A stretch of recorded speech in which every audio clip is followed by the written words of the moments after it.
family, this is Tedison John. If it's on land, it will end up in the ocean. And for every fish that chokes on our waste, someone's livelihood dies too. Some say, please stop marine pollution.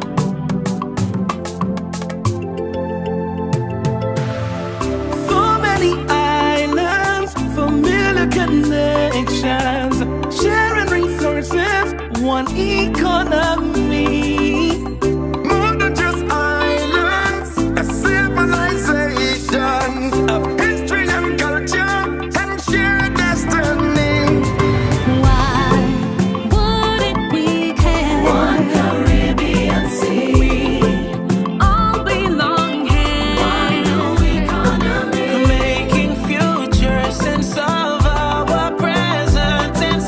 We're giving it all we are worth. Our moment is here. One Caribbean sea. Values we all hold dear. One new economy. Love and glory, the joys of our journey will surely inspire the earth. Yo, this is Skinny Fabulous. Check this for a second. When your plastics, engine oil, factory waste, and fertilizer runoff end up in the sea, that's a real bad vibe. Trust me, gotta cut it out. We all have to stop that. And that's the memo right there. Why wouldn't we care? One Caribbean sea can prosper my tale. Caribbean By giving it all we are worth. by cherishing the lands of our birth. Why wouldn't we care One Caribbean sea. for the oceans we share? One new economy. Painting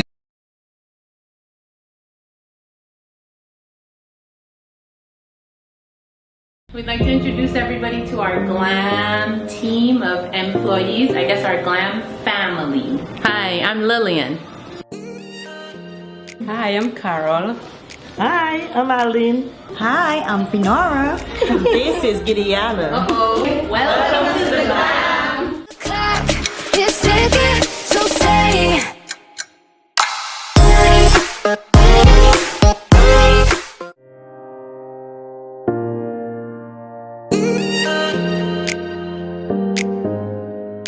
Different products we offer for oily skin and blackheads. This is for any skin type, all skin type, along with a moisturizer for all skin type as well. And for combination skin, we would normally recommend the Garnier. Waiting for the time to pass you by. Hope the winds of change will change your mind. What's up, guys? What's up?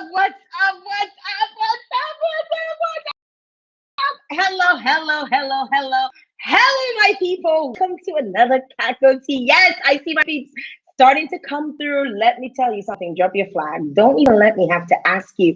Drop your flag and let me know where you're representing. It's another Cacoa tea. Oh my God. I probably have never been this nervous to interview a guest before, probably because I've been following this woman since I moved to Canada, and as an immigrant, kind of hearing a mix of you on TV and on different show on her show, The Kink in My Hair. Oh my God! Let me tell you guys, I am so excited today. Let me tell you, drop your flag. Let me know. Make sure you share the live. I don't have to ask, right? I don't have to ask. Share the live. I just want to big up my top sharers. Last time we were here, last month, my top sharers, Mimi Michelle. Big up to you. Mimi's enjoying her big Cacoa tea mug. So big up to you. And thank you so very much to all of you who show your love, who support Cacoa tea, who support me, who support my vibe. Yesterday was my last day of school. Yes, it's a wrap. But no, because us Joseph girls and our brains, we always doing something else. But you never know what's gonna be happening in the not too distant future, I should say. Yes, I have an amazing guest here with me. Drop your flags, my people. Come through. Make sure you share the live. Share the live. Our folks on Instagram are locked in. So big up to you on Instagram. Our folks on YouTube locked in. So if you're on YouTube, I don't see too many people on YouTube as yet. Oh, I see one person on YouTube. My Facebook posse, I see my sister always in the house. Shower, big up yourself. You digging the nail shower? Actually, I need a refill. I like, look at that. Like look at the struggle is real. I mean, they look kind of cute when I'm moving my hand around, but when it stops, everything's a wrap. And that's how it is. I want to big up my Digicel fam, Digicel Play Go. Big up to you. 30 countries locked in this afternoon, this evening, whatever it's looking like outside. If it's still looking dark where you're at, wherever you are, I just want to big up all of you and thank you so very much. Thank you for choosing me. You could have been anywhere else in the world, but you chose to be here, right here with me on Cacoa 767 to the world. You know who we're representing. And thank you very much, Najooms and all of the folks who are locked in. We're getting ready for the show. We have a packed show. It's like a double whammy and a double dose. We have the first half. We're going to be talking to Trey Anthony, who is, I'll tell you who she is in a second. And we're going to be talking to our folks out there in SVG. We got to represent for our sister islands, SVG, the folks that's in St. Vincent and the Grenadines, disaster struck, a few days ago with the volcanic eruption of La Soufrière. So we're going to be reaching out to some of four of them are going to be stopping by on Cacoa Tea. We're going to be talking to them about life now, with all of what's going on in St. Vincent, relief efforts and all and what you can do to help if you can help, right? So we're going to be we have a packed show for you, and I hope you're locked onto your seat. I want to big up my Digicel crew, my Digicel family on I'm going back and forth watching my phone, my Digicel family on Facebook. That's locked in. Digicel is locked in on Facebook, also locked in Dominica and 30 countries around the world. Big up to you, Fabio, and the rest of the team. Thank you very much for doing this for me, and I truly appreciate you guys. Of course, we got Trey Anthony in the house, and if you are Canadian West Indian, Canadian Black, Canadian like to, be in everybody's business, Canadian little women. I mean, this is Trey Anthony. Like, you don't even need any long introduction because Trey Anthony is an award-winning writer and producer. She was actually the first Black woman in Canada to have a television series, and I'm so honored. I'm honored to have her here on my show. She is, her plays include The Kink in My Hair and How Black Mothers Say I Love You. She has written for so many different networks, including the Comedy Network. She's written for OWN. She's written for Global TV. And recently, she just launched it's definitely my number one self-help go-to book. And it's called Black Woman in Love with Herself, in brackets, right? And she joins me right here on Cacoa Tea. Oh my God, I want to big up Nancy for hooking this up. Nancy for knowing, when you know somebody who knows somebody who knows somebody, that's how you get guests on this show, right? And Nancy just hooked it up. Big up to you, Nancy. Without no further ado, we got to make way. Trey it's her day off. And she is here with me, okay? So she chose to be here with me, right? It's her day off. So make some noise, show some love for the wonderful, the beautiful, the talented Trey. Hello. Hey, thank you for having me. That was quite an intro. I loved it. Thank you.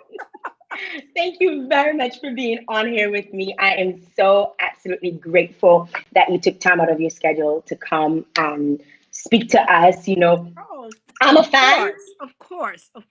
Not a problem. I'm so honored. Oops. Uh-oh. Can you see me? We lost her for a second. No, I can't see you. Just come right back. She can hear me, but we can hear each other, but we can't see. Here we go. Oh, okay, there we are. Sorry. No, let's go back again. Because we you lost you for a second. Can you see me? No, I can't see you. Uh-oh. Yeah, here we There go. we are. Here we go. Okay. Alrighty. Here we go. Technical It- difficulties, but we are here. We are here. that happens when you're doing things on the internet. I mean, Oh my gosh, it's so nerve-wracking, isn't it? that is the new normal. Yes. It's the new normal, and you just have to kind of get rid of the panic and say, you know what, it happens. It Because the first happens. couple of times, you like your heart's racing. You're like, oh my god, like what's going on? And then after, you're like, you know what, it happens. Yeah, you just go with the flow now. I just go with the flow. I'm just like, okay, it is what it is. Exactly. And how are you doing in this pandemic? You know, the new normal. How are you? Oh my God. I feel I'm currently based in the US right now. And so I still have a lot of family in Canada and, of course, the Caribbean, Jamaica.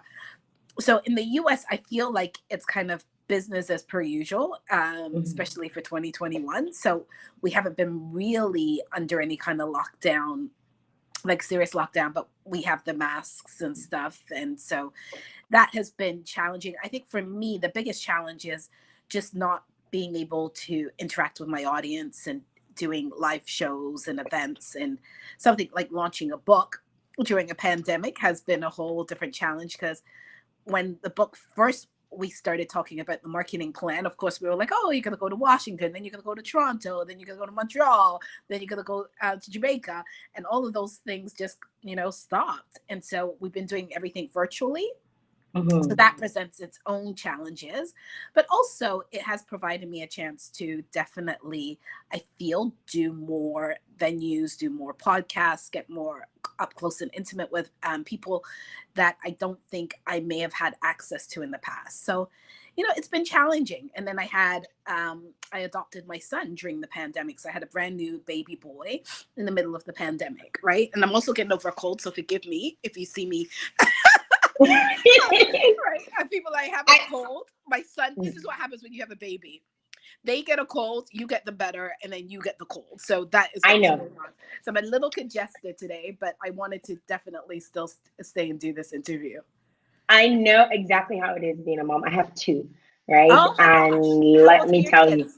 So my son is 9, my oldest son is 9, and the younger one is 3. Okay, so you know what I'm going through. Okay, Yes. So hang in there. You can do this. You can push through and get it done. Get it done. You'll be fine. So. They grow so quickly. Before you know it, you're like, I want my baby back. Like, what happened to my baby? Like that is true, because I'm even seeing that now at this stage, and I'm like, oh my gosh, I feel like I just brought him home, and now he's this walking toddler saying no, mommy, and having opinions and all of this kind of stuff. Oh my God, I can only imagine. I love babies. I love when they're babies and then they get older and then they start telling you stuff, like sending you messages like, Mommy, can I stay longer than 6 o'clock on my tablet? Like on my iPad, can I go until 7 instead of 6? And giving you all sorts of rudeness. But that's motherhood. And congratulations again on the new baby and on your amazing. It's a bit of a self. It's a self someone gives you a self-help book, and then it's a bit of a memoir. Like you kind of combined the two together. Before we even get into the book, why did you want to be a writer? I always say to people, I became a writer out of necessity, because I always knew I wanted to be an actor. And I was under the impression that, if you're talented and you do all of the training and you're good, you'll just get work. And yes, I got work, but I got really work that I wasn't proud of, and really stereotypical roles that I just was really unhappy with. And so I just decided to write, because I didn't like what was being offered to me as a writer. As an actor, as a Black woman, and I began my own writing. And that's kind of how I fell into writing, because I wanted to see Black women authentically portrayed on stage and on TV. And that's kind of how it all came about. And so The Kink in My Hair was actually my first ever play that I ever wrote. Yeah. Wow. And you had some serious balls, just deciding, hey, I'm just going to do this. I love your book. Specifically, okay, I know when you're doing a book review or when you're talking about a book, you stop at the first 50 pages. So you don't go past that because you want people to get the book so they can read. Now I did the audiobook. I've actually purchased the book and I'm waiting to get it. But the because audiobook's I great. needed to have both. I needed to have both because you do these affirmations at the end of each chapter, and you do these you give these tips, these different things to do on all of this. So listening to it, I mean, granted, I started writing the first couple of times and I was like, you know what? I'm just gonna get the book so I can just do this in the book, so I can be my like extension of everything. Yes. Why did you decide to do the book this way? For me, I wanted to, they always say, write the book that you wanted to read, right? And for me, I would say, I don't think there's a self-help book out there that I have not read, right? Like I'm a big self-help person, always reading. But I never thought there was a book that directly as a Black woman. So I wanted to do, I'm a big believer in affirmations. I'm also a big believer in help, like giving you the direct access to help, right? And worksheets and stuff like that. And so we lost you again, Trey. We lost you, about Trey. Making sure that as you read the book, you were also applying the lessons, and you had the resources, you had the tips, you had the affirmations, you had the songs to inspire you. You had the resources at the end of the book, because I didn't want to give us any excuses to not do the work, right? And I was just like, you know what? I'm going to provide everything for you. So it's a kind of one-stop shop for you. And I'm a big believer in, you can read something, but I know as I'm reading a lot of self-help books, I'm always like, oh, okay, I'm going to go back and do what they suggested. And after I've read the whole book, and I never did. So I always thought it would be really good if there was a self-help book that actually gave you the lessons as you read the chapter, so you stay motivated. And so that's kind of how the book kind of came into that form. And I really wanted something that spoke directly to the unique experiences of Black women, because that was definitely missing as I was going through all of the self-help books that I was purchasing. And I was like, yeah, there were certain things that definitely resonated with me and spoke to me, but it wasn't completely everything that we as Black women go through. That is so true. Like, I love when you start a chapter and when you say, Black girl playlist, and you're like, I could just like hear the song, and I'm like, yes, that is the jam. And then, towards the end, you kind of just summarize and you say, hey, these are the things, these are your takeaways. I gave you all my story and everything, and my like literally my lived experience. Now it's up to you to take it and put it with your lived experience, and you decide what's going to work for you and how you're going to implement so that was fantastic, and I enjoyed every single moment of listening to you, because you're the voice in Audible, and I was like, okay, like, because some writers, when they get famous, they're like, I'll get somebody else to read. Yeah, no. You're the voice. I really thought it was important for me to read the book. I wanted to be up close and personal with my readers. And also, too, with the audiobook, as you know, there's a bonus interview with my mom and sister at the end of the book. And because I spoke so much about my family, I thought it was really important to include them, that people could kind of see who they were. And my mother's so hilarious. And because I spoke about her so much in the book, I really wanted to give her that time for people to see her as well, or hear her. So it really was, I could call it like a love letter to Black women, and especially I wanted to flavor it with my Caribbean background and the Caribbean essence, because I also thought, as much as African-American women, Canadian women are loving the book, there's a different uniqueness about us as Caribbean women also, or being raised by Caribbean parents, that I wanted to capture. Right. That is so true. And that was going to be my next question, you plugged in I was like, yo, like, if you don't know, because you used the patois, you threw in the patois in there, the Jamaican patois, you would things that you were taught growing up, from living in the UK, moving to Canada, and the way, the culture shock, You were so like, can I say raw about your entire experiences? It was Yeah. just like, wow. What made you feel like it was okay for you to come out and be vulnerable, and kind of just show everybody that, hey, it's okay to go through these things, because I did, and guess Yeah, what? I think for me, I was at the point in my life when I started writing the book, which was, it wasn't the book that I had proposed to write, right? I was supposed to write a book inspiring Black women on how to find like an amazing and healthy relationship, right? That was what I was supposed to do. We And lost you for a second, Trey. We lost you. Okay, hold on. Can you see me now? There you go. Sorry. Yes, see. So I was supposed to write that book of how to manifest a wonderful, great relationship, right? And I had started on that process feeling very happy because I felt I was in what I had deemed a healthy and amazing relationship. And so I thought that's what I had. And then 5 months before the book was due, I got a text from my significant other saying that they no longer wanted to do the relationship. And I had a 2-week baby at home.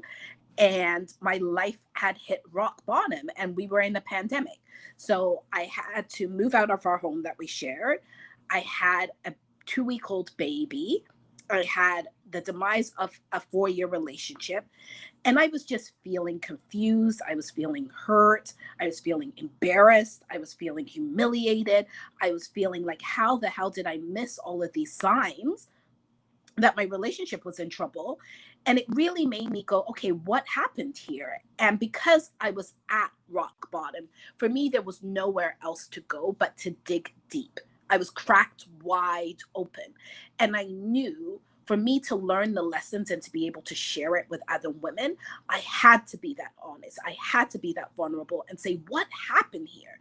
Because I'm a big believer in, you can blame, that your mother didn't hold you long enough when you were a baby. You can blame somebody didn't love you or somebody didn't do their work. But at the end of the day, the most consistent factor in your life at all times is you, right? And you made those choices to choose whatever you chose. And I had to really look at and go, why did I choose this? Right? What was at this about for me? And that is why I decided to be that vulnerable, because I wanted Black women, when reading the book, to be like, she's this honest. I need to get to this level of honesty in order to get better and to get well. And that is why I chose to be, because I was just like, I'm not going to half-ass this. I've never half-assed anything in my life. So I'm not going to half-ass a self-help book just because I want to present as someone who's got it all together. And I was just like, if I had it all together, I wouldn't have missed all of these damn signs that my relationship was falling apart, right? Seriously. So I was like, I need to talk the truth, and like I said in the book, chapter number 1, you taught the things. And I think especially when you come from the Caribbean, and I talk about it in the book, right? With Caribbean families where they tell you the opposite of like, now better tell everybody your business, don't do this, don't do that, you know what I mean?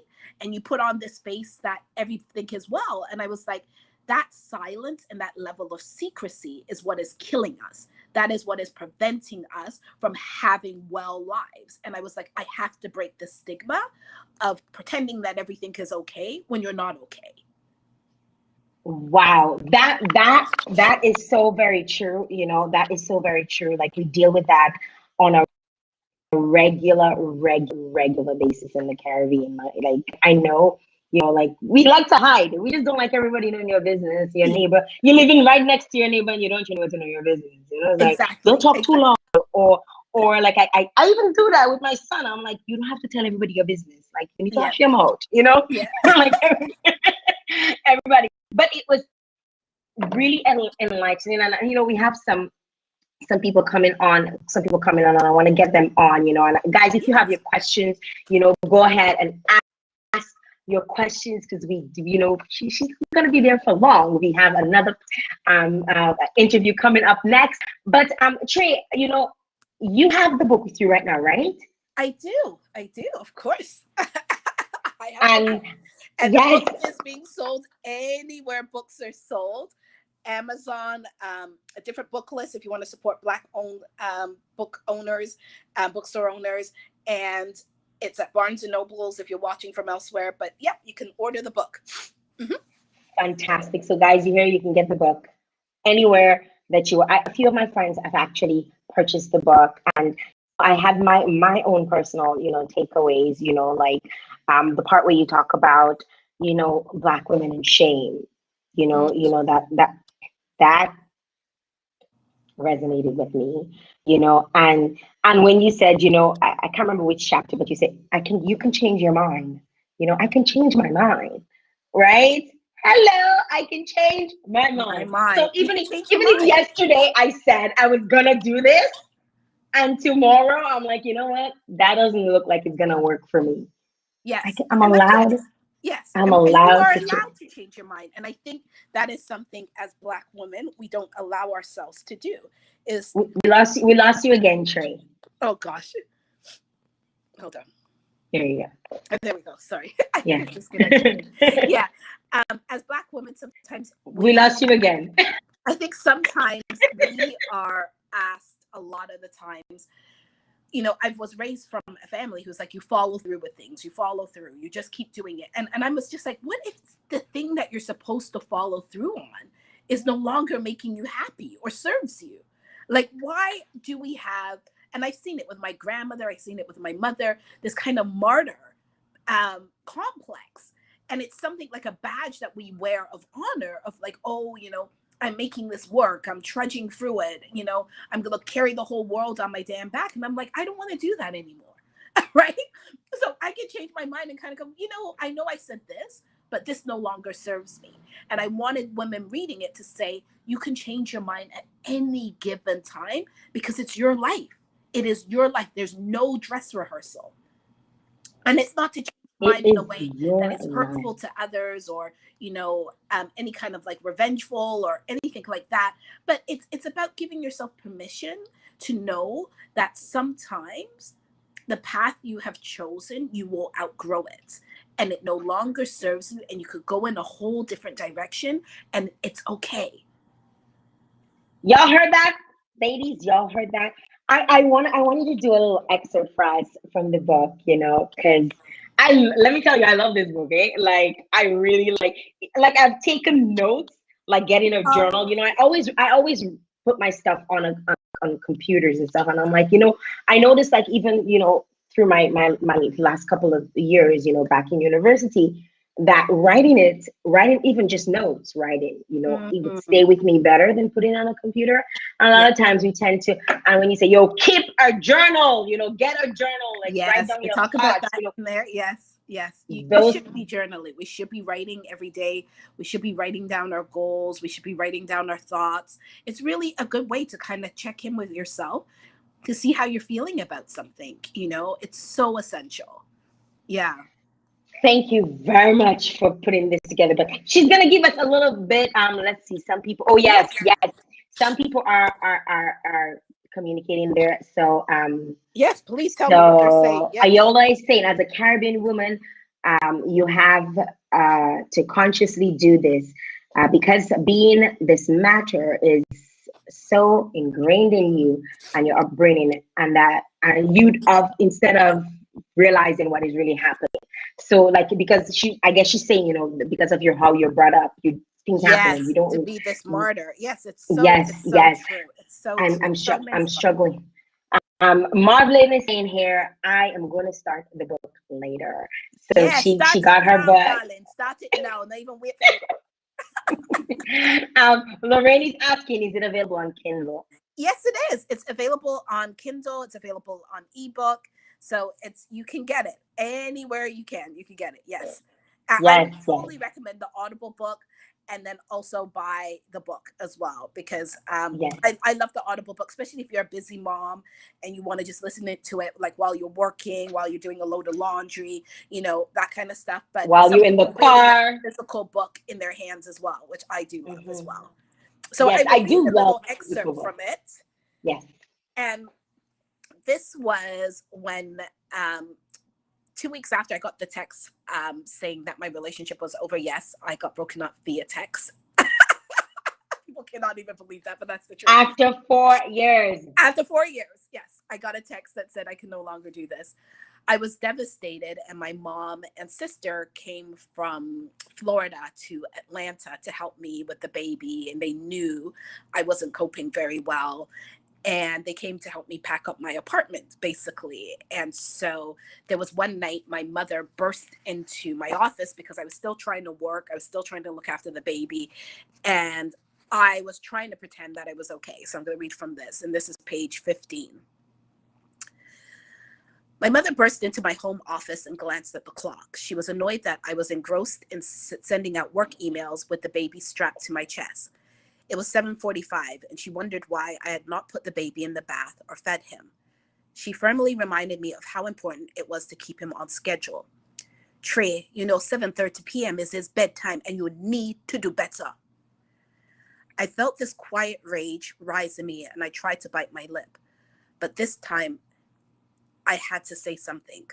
With my voice barely a whisper, I stated, "I'm not doing well, Mom." My mother, pretending that she didn't hear me, didn't make eye contact and headed to the bathroom to busy herself with running the baby's bath. I handed the baby to my sister, who had entered the room. Then I followed my mother, desperately trying to get her to look at me. The tearful words tumbled out without any warning. "Mom, I'm really not doing well. I don't think I can do this." I sat on the edge of the bathtub as a wave of emotions overtook me. I needed for her to see this pain. I needed to be okay to release it. The tears seemed to explode from someplace buried within me. Giant tears ran down my face, and my mother couldn't ignore it anymore. Awkwardly, she came over to put her hand on my shoulder, which is the closest my mother had ever come to physical tenderness with me. And I knew she was trying her best.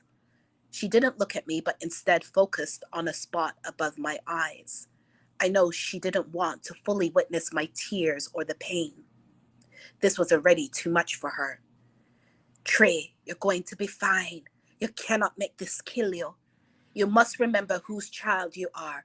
Remember your grandmother. Remember me. We had it way worse, and we never gave up. You can't let this break you." And yes, my mother's solemn pep talk gave me some comfort, but I also recognized at that moment that my mother was not comfortable with my vulnerability or any of my emotions. My mother knew how to teach me how to be strong, but she didn't know how to teach me to feel all my feelings, express them, live with them, acknowledge them, and sit with them. My mother could be my cheering squad, my person who reminded me to keep my chin up, but she couldn't be my safe, soft spot. She could not be the place where I could fall apart. And right then, I didn't want to be strong. I needed to fall apart, but she would not allow it. She believed that it was unsafe for Black women to fall apart, that there was no room in our lives for vulnerability or fragility. I needed to find that safe space for myself in order to survive, because I knew that I needed this. A safe place where I could cry with abandonment. A safe space where I could feel no shame about saying I don't have all the answers. My mother looked at me and said, "Now go get the baby. He needs to be bathed." That night, I started to think about whether or not I was this type of safe space for other Black women in my life. How many times when despondent friends came to me did I turn into my mother, reminding them of their strength and leaving empowering messages on their voicemail? I would often tell all of my friends, "Girl, you got this." But I never said to any of my friends, "Hey sis, how you feeling? You may need to cry about that." I was also guilty of telling my sisters, "Girl, you got this." I never provided them safe spaces. But what if you don't got it? What if you're so damn hurt and confused that you don't have the mental capacity to get back up? If I wanted to fall apart, could my sister friends witness that and be okay with that? And could I be okay with them seeing me fall completely apart? Yo, let me tell you.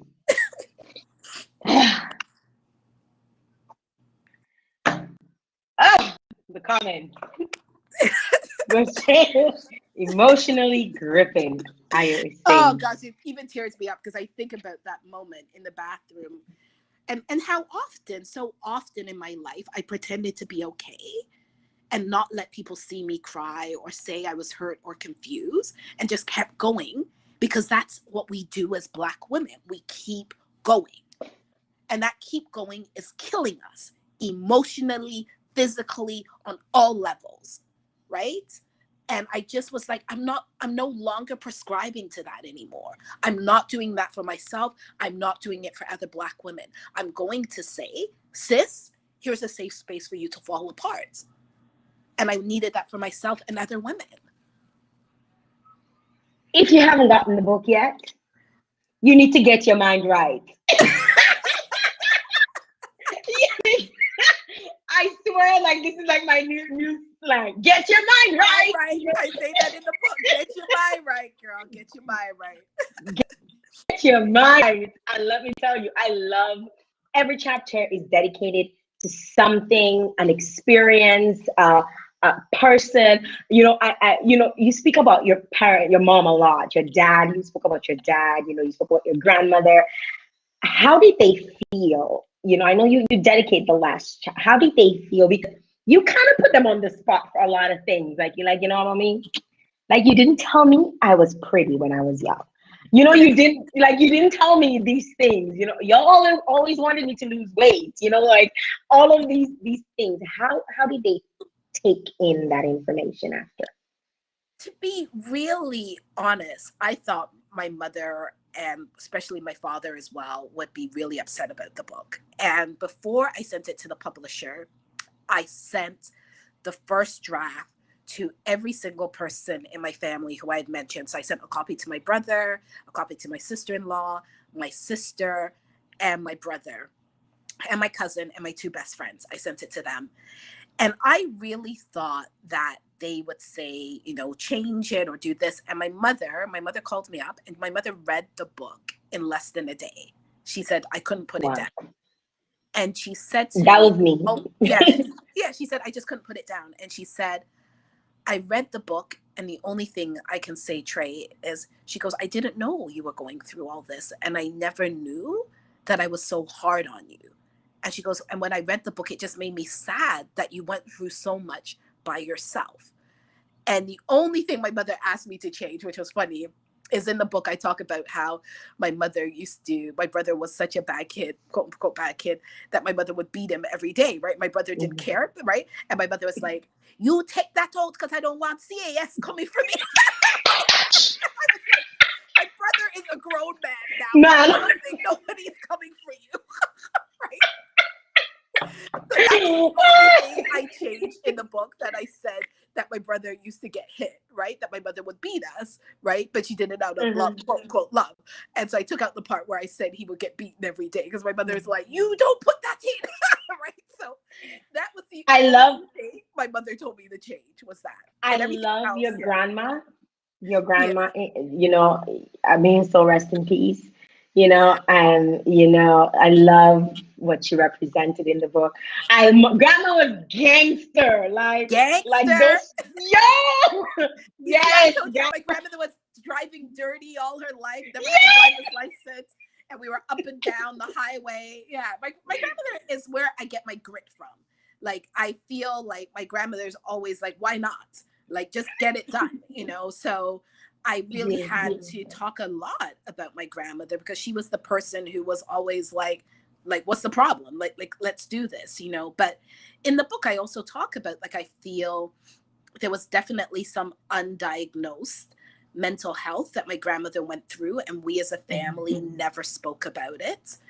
And I truly do believe my grandmother didn't have the support or trusted the system, like a lot of us as Black women who are going through our own mental health problems, be it depression, be it bipolar, be it anxiety, that we are not able to access it, or we just keep going and the people around us act as if it's normal.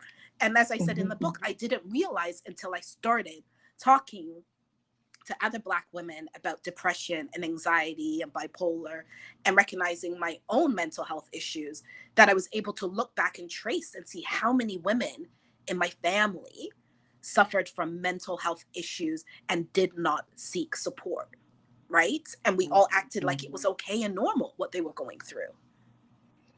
Wow. Trey, what's next? What's next? Well, I'm right now working on adapting the book into a TV series. I really want to do a TV series called Black Hello. Yeah, that really looks at Black women in our lives. And, I kind of see it kind of like a cross between the women of Brewster Place and Queen Sugar, that kind of thing, of really talking honestly and authentically about Black women and what we go through, So that's what I'm working on next. I'm promoting the book. I want it to be a bestseller. So I'm asking people, please. One of the things I loved what you did was when you read the book and you tagged like about 40 something women to say, go buy the book.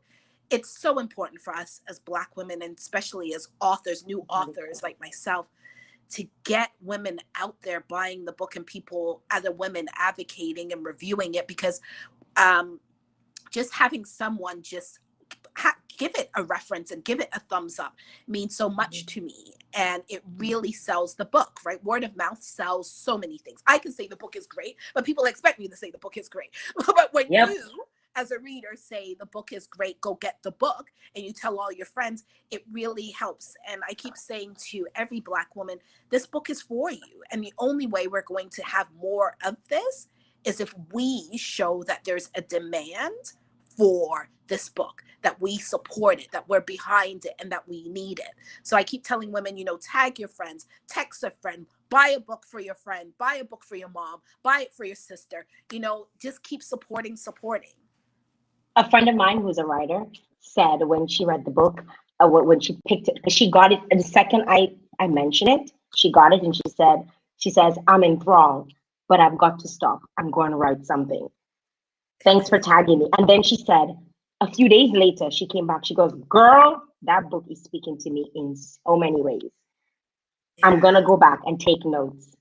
She hits on so many salient, relevant points, and oh, here, she's on right now. She said she just bought the book for a friend a few minutes ago. So she bought the book for herself, and now she's bought it for a friend. So big up to you. You know what, Jael? So many people, Barnes & Noble in America said to me, this is the first time they've seen Black women coming into the store and not just buying one copy, but 3 or 4 copies, and also generationals, that people are saying, oh, I'm buying it for my grandmother, I'm buying it for my mom, I'm buying it for my daughter. And that is the thing that I love about this book, that it's speaking to women on so many levels. And what I'm loving is that as Black women, we're invested in the wellness of our friends and family as well. Because I think when you start to read this book, you recognize that so many of us are not well, emotionally well, right? And we've gotten used to not being well, right? Yeah, like, I love the part with, that doctor, was she a friend? Or no, I think she was one of your clients who kept nitpicking at all the men, and I was just like, I'm like thinking to myself, I know a friend like that. Yes, where she actually turned down a man because he wore the same shirt, even though he was lovely, he was available. He wore the same shirt on the third date, on the first date to their third date. And she was like, oh, I can't be with a man who doesn't put in effort. And I was like, what? And I was saying, like, how many of us don't pick well? Because we have in our idea of who this magical partner is supposed to be. And we turn down really good, emotionally available people because we don't like their shoes, or we don't like that they wore the same shirt on the third date. Right? Or they have a gap tooth. I'm speaking to you. Shade. Right? And I've been guilty of it too. So I'm not like, it's me too, sis, until I got better. And I started looking at that, and also the clients that I work with, and saying, how about write a list about what you emotionally are seeking from somebody, instead of about what kind of car he drives, how much money he makes, and what kind of shoes he wears. How about writing a list around, I'm seeking someone who is going to be a family man, someone who is going to offer me kindness and tenderness, someone who's respectful of me and my time, someone who is, good to my children, those kind of things. And I've been guilty of it too, of writing these lists of like, oh, they must be making 100K a year, they must be wanting to travel, all of those things. But at the end of the day, you have to talk about core values and how someone loves and treats you. And that's what's important. Princess Nasty, Miss Nasty, aka Angie, said just bought the book. Yes, girl. Thank you. I appreciate you. I appreciate and love you guys for doing that. I really do. Thank you. You're our Caribbean sister. You're our Caribbean sister. We gotta represent. Big up yourself. Big up yourself. And thank you very much for sharing this book with us and giving us Caribbean women things that we can relate to, because I've read a lot of self-help books and I get messages from them, but it's not relatable. There's cultures that divide us, there's so many different things, and you took me to Jamaica, you took me to the Caribbean, and you would randomly code switch, and I code switch a lot. And so I was like, wait, I'm reading the book and I was like, this girl's so much like me, like the kinds of your drive and your energy and the way, when you met Oprah and all of that, and and I was like, that's me. And then I go and I see we got the same birthday. We have the same birthday. I had no idea until you told me that today. This is why I love you already. I was like, of course, Aquarius. Birthday energy. Yeah. We run the world.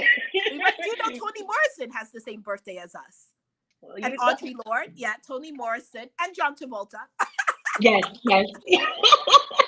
But it was fantastic having you on. I know you're on your break and you're in R&R mode, and I'm so thankful that you could come on and speak with us. And I hope we could stay in touch. And I can't wait for when that book becomes a series, because I will be there watching. If I'm not one of the writers, if you're looking for writers, hello. I got you. But thank you very much, Trey, for coming on and speaking with us and sharing with us about Black Girl in Love with Yourself. And if you have any final words. I just want to say I truly want to thank every single Black woman. I write about this in a book where there's this stereotype and really awful myth that Black women don't support each other. That has not been my experience. Black women always are buying tickets for my show. They're coming to my play. They're watching my TV show. And I would not be where I am without the support and love of Black women. You guys show up for me at all times. You provide space for me. And I just want to say thank you for seeing me. Thank you for always seeing me and supporting me. And I want to truly thank you for providing me the space and opportunity to come on your show. And I do not take it lightly at all. Like, I know that so many people are trying their best to support this book and make it a best-selling hit. And I truly love you guys for doing that. And it's one book at a time. So just believe that every time you buy it, it helps, right? Yeah. So thank you. And I also want to say my final words is, every woman out there, we are worthy. We are worthy of love. We are worthy of tenderness. We are worthy of grace. And if you're by yourself and you're not in a relationship, or even if you're in the relationship, make someone catch you loving yourself. Let people know how to love you. And the only way they're going to know that is if you are loving yourself properly. So those are my final words. Love yourself properly. Go get that book and get your mind right. Thanks, Trey. Thank you, darling. Thank you so much. Bye-bye. Have a good one. Thank You too. All right. You're bye, welcome. guys. Alrighty, guys, it was awesome. Oh my god. I don't know if you guys did not love this. I don't know. You guys, you can always watch the show over, and don't forget, if you missed it halfway and you probably don't have time, I always download the show and put it on Spotify, Apple Music. It's everywhere. Go Loud. Everywhere you listen to podcasts, you get to listen to the audio right after, the video. We're continuing. Thank you very much to Trey. Oh my God. Thanks, Trey, for coming out and hanging out with us. Thank you very much for Nancy for hooking up that plug. I really, truly appreciate it. She's an amazing woman. Then again, she's a Korean, just like me. I just got to throw that in there, right? Yes. Thank you very much for coming up. We have four amazing people coming through from St. Vincent. From St. Vincent with love. And a few ago, we had this major disaster happen in St. Vincent. And I've been connected, watching a lot of the news and watching a lot of things that are going on, especially in terms of relief efforts. I follow especially, the Organization of Eastern Caribbean States, and they actually conducted a report on the overall impact. And in the report, they explained that the 20% of the island's population in St. Vincent has been displaced, and many are actually incapacitated with minimal supplies and food. Significant devastation to agricultural sector. 4 to 7 villages have been heavily affected. And guess what, guys? All of this while going through a pandemic. And guys, y'all know right now, pandemic, we got to sit rough. Like, it's already so complicated doing this in a pandemic, doing this and still having a major disaster just uproot your life. Tonight, we're joined by Kezron Walters, who is a barrister at law and solicitor, and is currently employed as a crown counsel and legislative drafter in the Attorney General's Chambers of St. Vincent and the Grenadines, and is also the chairman of the Unity Youth. Guys, share the live, because we need to stand with our brothers and sisters in St. Vincent. And we have Heidi Badenoch, who is also a lawyer by profession, and sometimes moonlights as a social commenter. Her latest creation is A Political Incorrectness, which is a series of written interviews. And then Utamu Rose, who is a young Vincentian professional, and he's specifically in the field of geography. He is a past guild counselor and hall chairman of the UE. Mona, he's an active leader, a youth leader specifically in St. Vincent and the Grenadines, many different groups and organizations. And we have Odian Hillocks, who is a teacher and currently a master's student with a passion for voluntary and youth work. You hear the most important thing about all these people, they're heavily involved in youth and youth works and everything to do with youth. We gotta get ready tonight and say hello to my lovely guests joining me right here on Cacoa. Hi guys. Good night. Hi. Hey, Joe. Hey, good night. Hi. Good evening. How are you? You guys hear me? Yeah. You hear me good? Good. Fantastic. Okay, so I know Kezron, Odian, and Tamu, you're in St. Vincent right now. Yes, please. And Heidi, yeah, you don't have to miss me. Not just say yes. Yes, Jael. Yes, Jael. You're making me sound old. Oh, no, man. I think that's just a Vincentian thing. It's a Dominican thing too. Luckily, we didn't say yes, ma'am. Bro, let me tell you.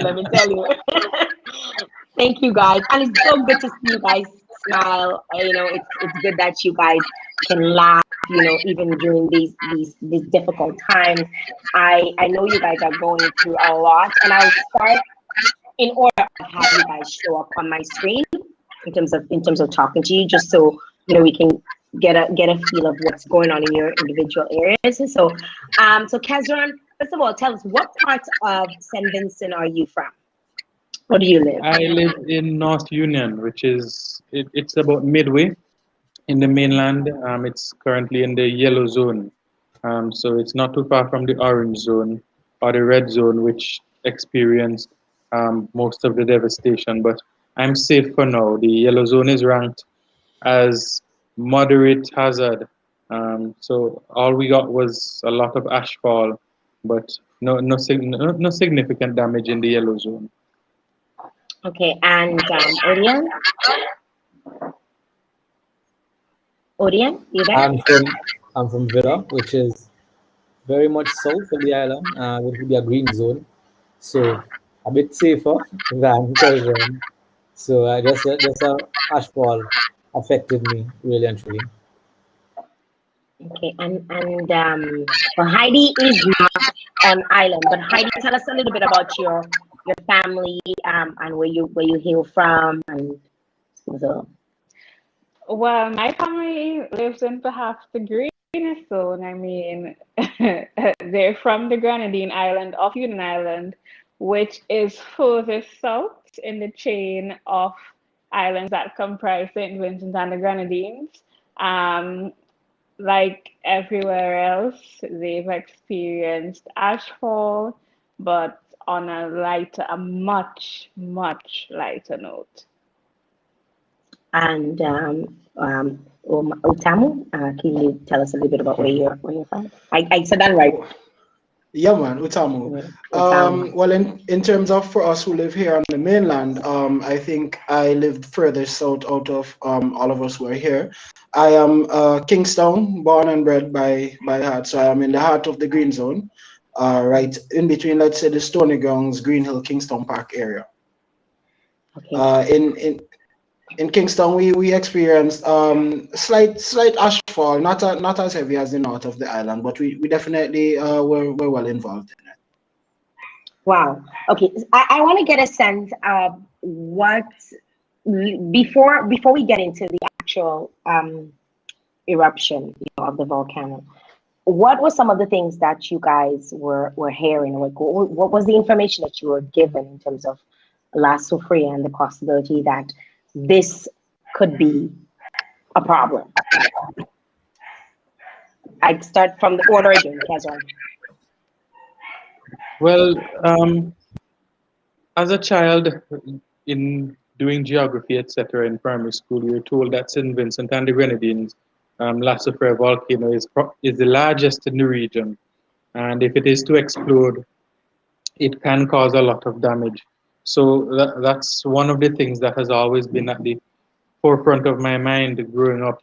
So I was not in St. Vincent in December when the second dome started to grow. But when it started to grow, we started to get messages from the Emergency Management Organization, NEMO, that persons should put aside water storage, food for a few days, etc., in the event that there is an eruption.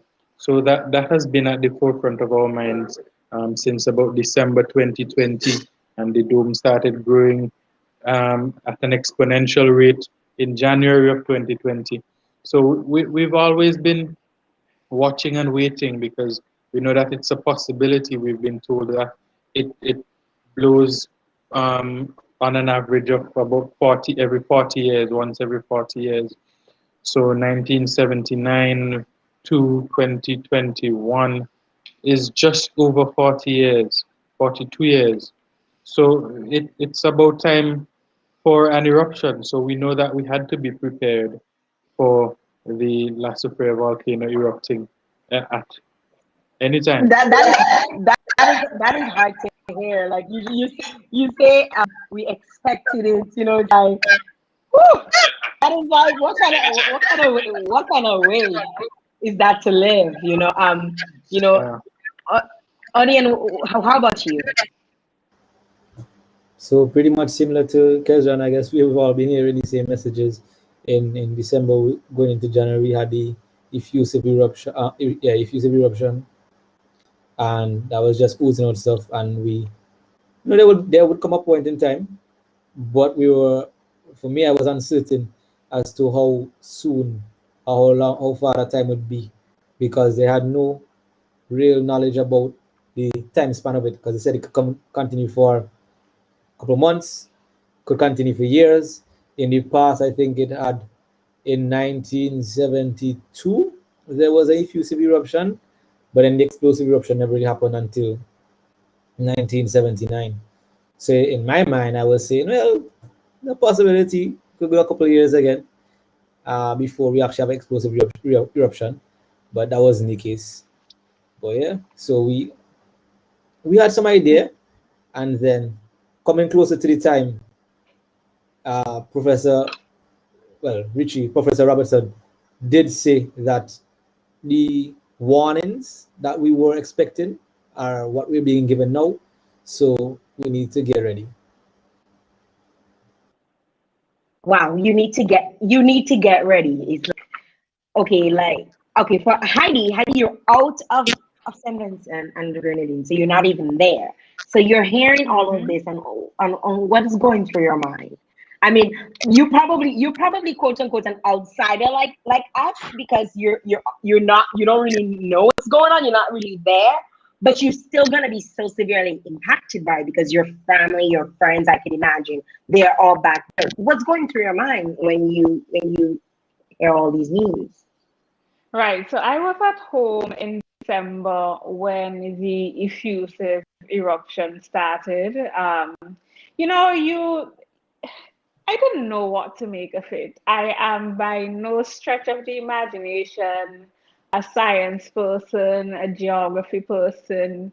I relied heavily on the information that was being given from the UWI Seismic Research Center in Trinidad and, of course, the National Emergency Management Organization.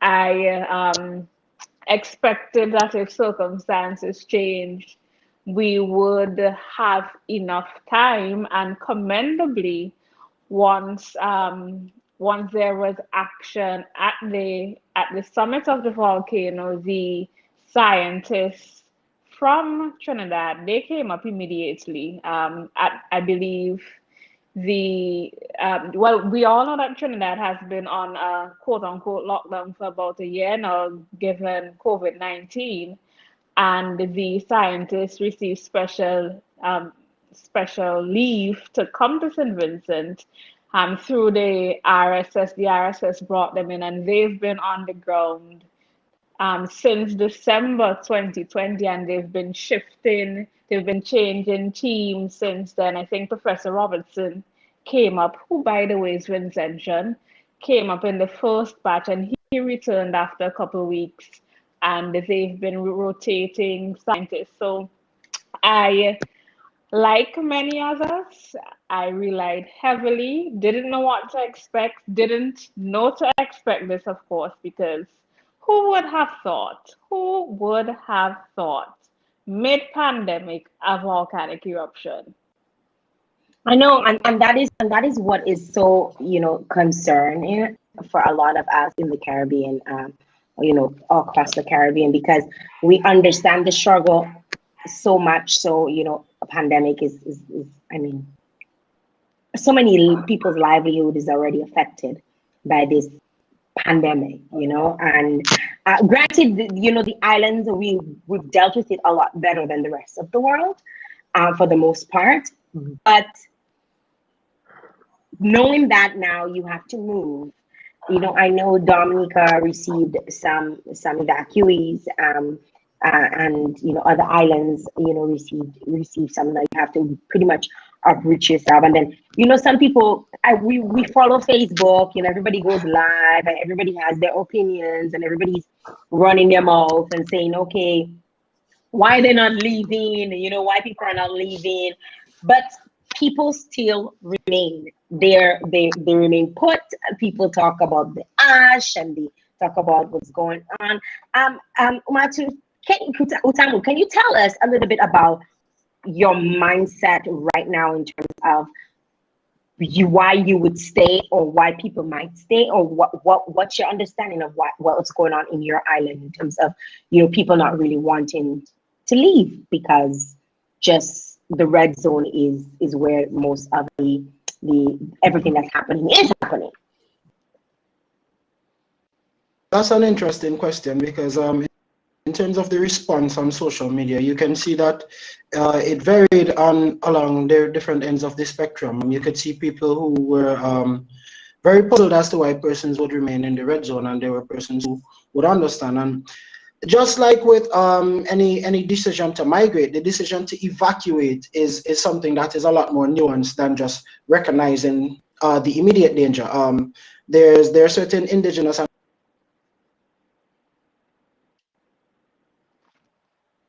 home, their sense of belonging, how well they are attached to that place, and some of the decisions and the situations that people would be put in a case of evacuation, the kind of uncertainty that you are in is why really and truly a lot of persons take the decision to remain where they are, despite the danger and despite the better judgment, despite awareness and despite pleas from authorities for them to move.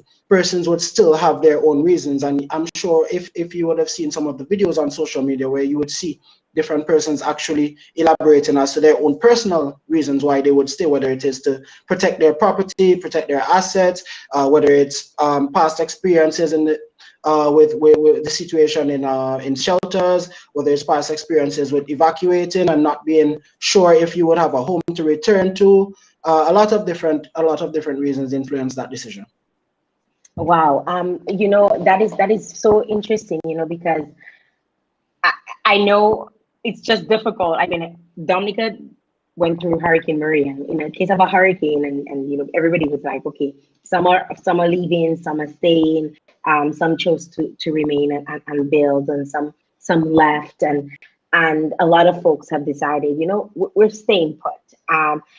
Utamu said something very important, that a lot of folks are in shelters, and a lot of folks are displaced, right? Kezron, what is it looking like in terms of within St. Vincent? So people who are displaced but still remain, what does it look like right now? Well, about possibly almost 20,000 persons would have evacuated from the red and orange zones.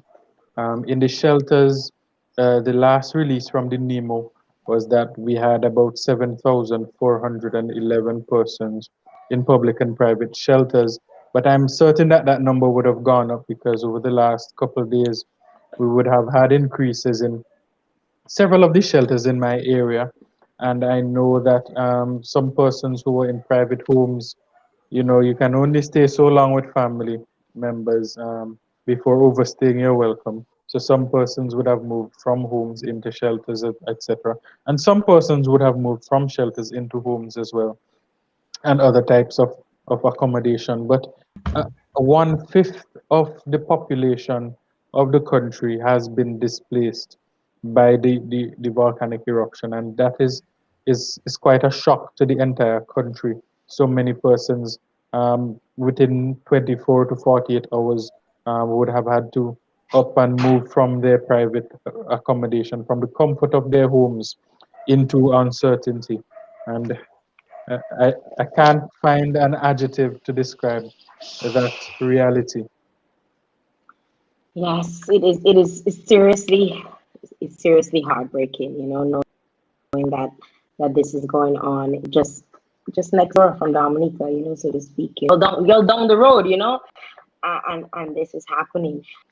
In terms of what is going on in terms of the environment, you guys have there's a lot of ash, a lot of dust, a lot of things have settled. Dust has settled. Granted, people are displaced as well. What are some of the needs, that you guys are finding that people really, because I know a lot of folks have been without income. Well, the pandemic and then this, right? So it's like double whammy. A lot of folks have been, because of being displaced, agricultural crops, farmers, no longer are employed, Odion, what does it look like in terms of, persons who are displaced, and the needs, the things that are running?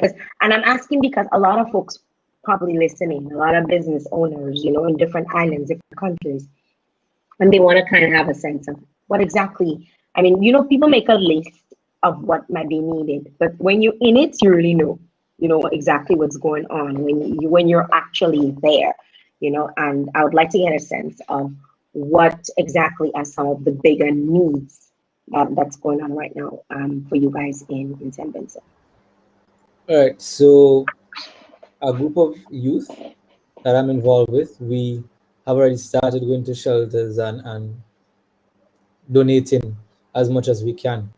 And in that process, we have been liaising with a lot of the shelter managers on a daily basis to get a list of the needs of the shelters. And I've had other friends who have asked me about the needs, and the simplest way to put it for them was any and everything you're going to need to start over completely, right? Because yeah, we have had somewhat of a warning before, and yes, you were told pack your documents and pack food and all these things. But we also have to keep in mind some persons didn't really decide they were going to evacuate until the very last minute, until they saw the degree of seriousness with the volcano. I think some persons would have experienced it before in 1979 and just said, okay, cool, they lived through that, so they could probably just live through this one as well, stay put. But this was worse. And with that, a lot of persons, we started seeing showing up the shelters with just what was on their person, the clothes that they had on, and that was it. So we're talking things, well, first and foremost, water. Yes, we have received some donations from surrounding islands so far. Thank you for that. But we are going to be in need of water still, I believe. We need things like the basic toiletries, the pampers for the babies, the wipes, the sanitary napkins for the ladies, toothbrushes, toothpaste, regular medication for, like, for example, Histol and other antihistamines, cleaning supplies for the shelters, because again, a lot of these shelters are schools. And although the schools are built to take some capacity of students, living there is a different situation, in my opinion. We also need things like, well, bedding. So some persons have been given cuts, but then you could also imagine that cuts are not the most comfortable. And yes, it may suffice in the short term, but it seems as though we are in for the long run. So I think we are trying to make this as comfortable as possible for those persons. So yeah, sheets, curtains, bath mats.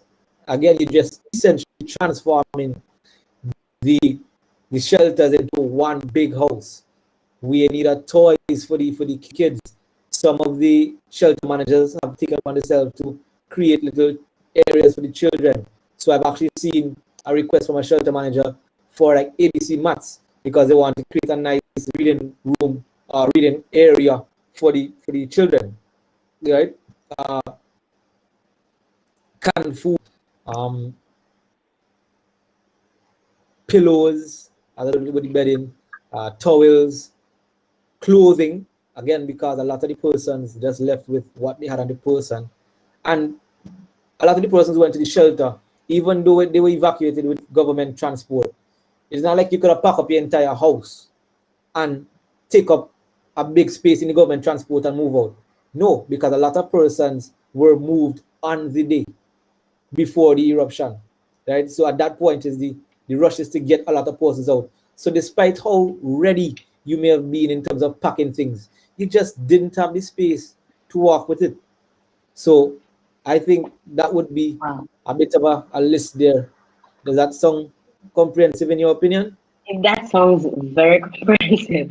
And I take this one to Heidi, because Heidi is out of St. Vincent and the Grenadines, and she's been working with different organizations. I know you probably reached out to a few, or some reached out to you, or you doing your own work on them. Can you give us an idea as to, because a lot of people might say, okay, we want to donate, but we're not sure of where to donate, or we're not sure who to send it to, or we're not sure. We've gotten a list stating, some of the organizations like the Rotary and Lions Club, in St. Vincent, who are receiving goods, on behalf of the community. But I know, I've seen disaster, right? I was there when Hurricane Maria happened, so I was right in it.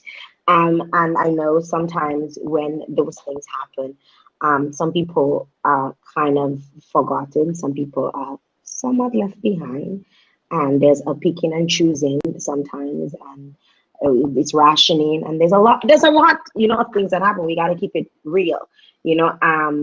Heidi, can you give us a sense of what organizations, that persons can contact if they're not already, because I know some people might be making barrels and containers and wanting to send things, but they're thinking to themselves, okay, when it gets there, who's going to distribute it? Who's going to do this? Who's going to do that?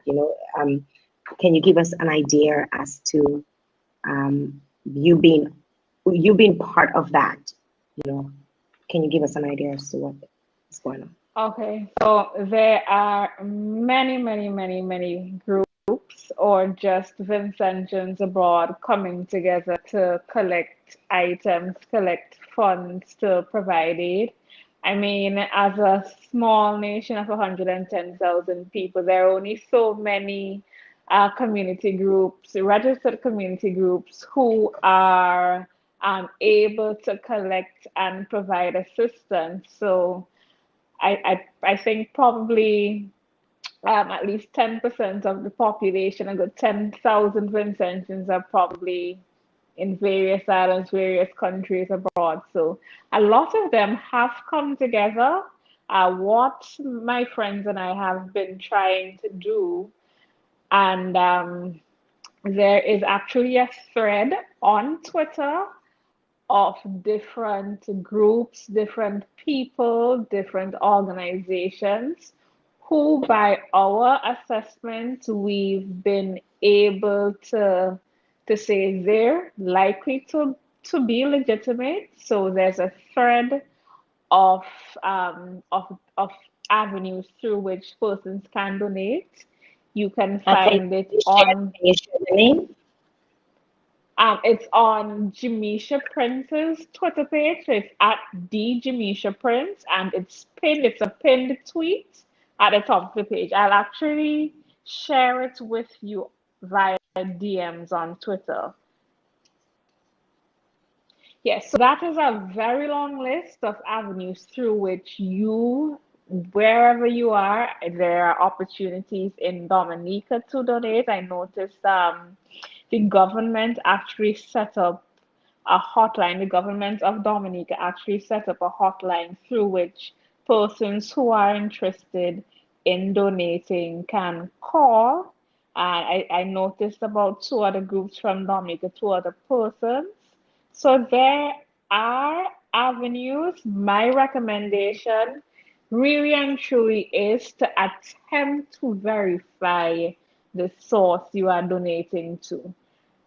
We know that there are unscrupulous persons who will try to take advantage of the situation. There are persons who will try to benefit personally from it. And if your heart is telling you to donate, I think that you should donate to persons who can more or less guarantee that your donations won't go astray, that it will benefit the people of St. Vincent and the Grenadines. There are a couple GoFundMes, mainly one by the SVG High Commission in the United Kingdom. That is a legitimate GoFundMe. I've seen one that the pop artist MIA started.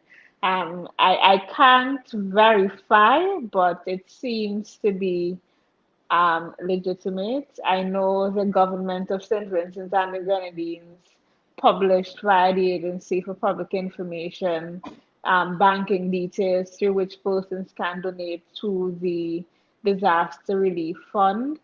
There are many, many, many avenues again, and you through Hurricane Maria would have experienced that persons don't always have the best intentions. So it is very important that when you are donating, try to verify. The St. Vincent and the Grenadines Red Cross has been doing an outstanding job, in my opinion. I believe, I think yesterday or today, Martinique, I think it was, the Martinique Red Cross sent a couple thousand bottles of water to the Red Cross, and they'll be responsible for donating those in the communities. I know the Rotary Club has been doing work, I think perhaps the Lions as well. I know Odeon and I think Utamu are in a group of youths who are working very hard on the ground.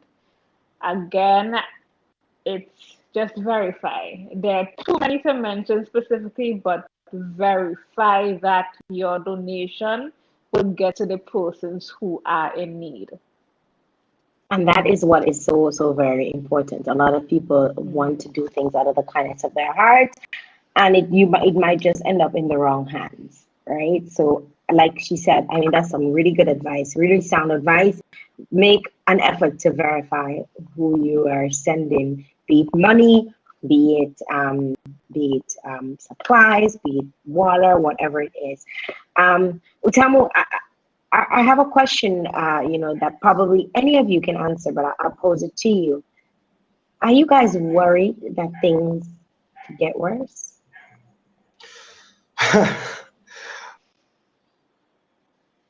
Question to me, because in my field of study, I guess my experience with the way the eruption progressed was slightly different than how others would approach it. Historically speaking, and our volcano is, as Kezran said earlier, is one of the largest in the Caribbean, as we were taught very early in school. And as I progressed further in the field of geography, and I learned more about the Soufriere, information that would not necessarily be readily available.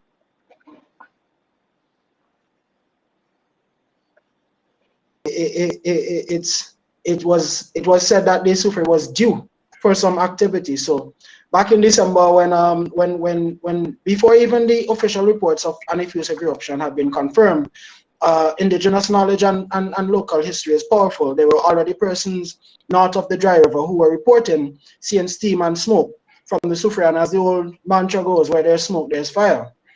And that has proven to be true. So I've been closely following what some of the experts have been saying.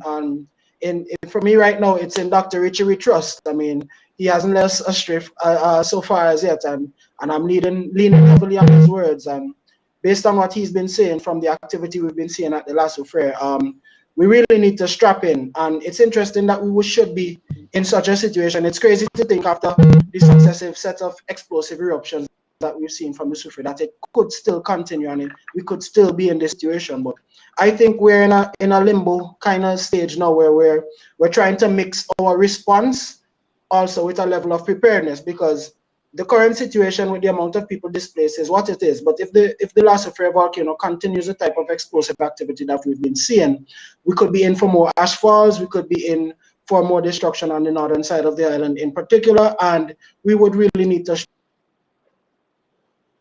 We're at nature's mercy, but fingers crossed, as Dr. Richie said, that she cools down and she quiets down and goes back to a gentler, quieter period, and we can try to start seeing our way out of this. For 40 more years, right?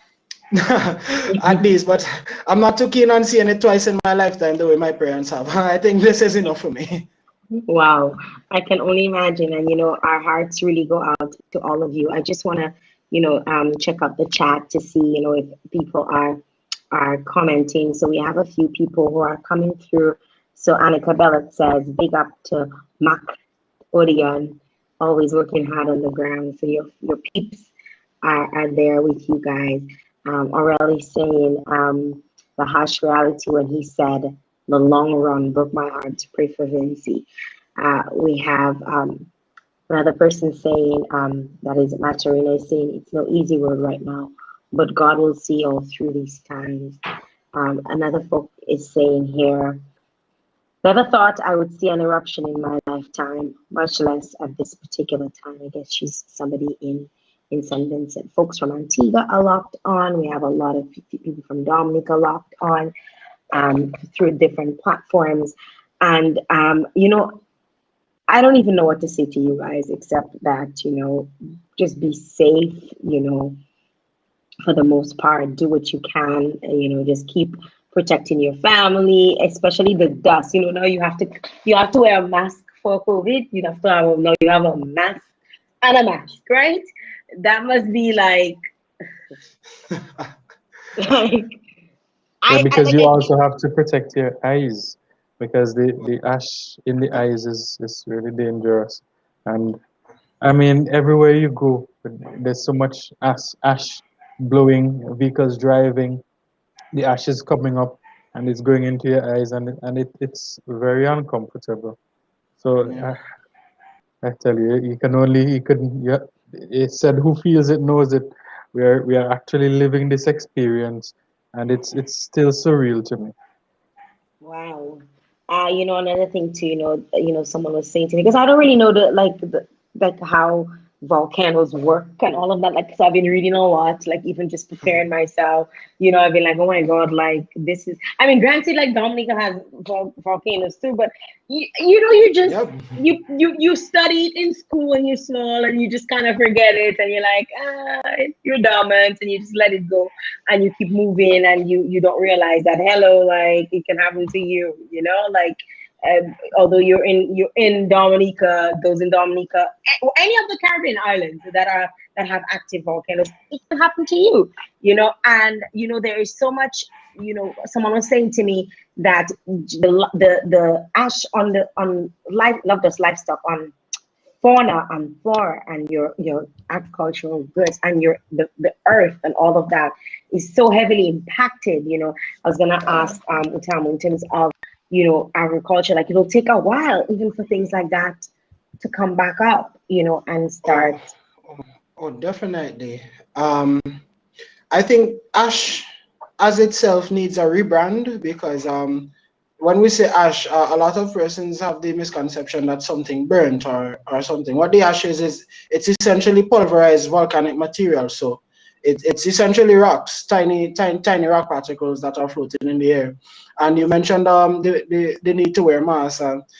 I for one, you can see the ash, you can see the coronavirus. So maybe it's a stronger case for the wearing of masks because you can immediately see the threat in front of you and you can see the need to protect yourself. And also we can see how close knit we actually are in the Caribbean here, where one volcano erupted on one island and another island received a significant amount of ashfall, being Barbados, who is right our next door neighbor. So it speaks to a kind of regional preparedness and a regional awareness that we have to start. That kind of conversation needs to be had about volcanoes, because since we have that many volcanoes in the region, perhaps we should start looking at it as a more holistic approach to the way that we deal with that natural hazard in particular.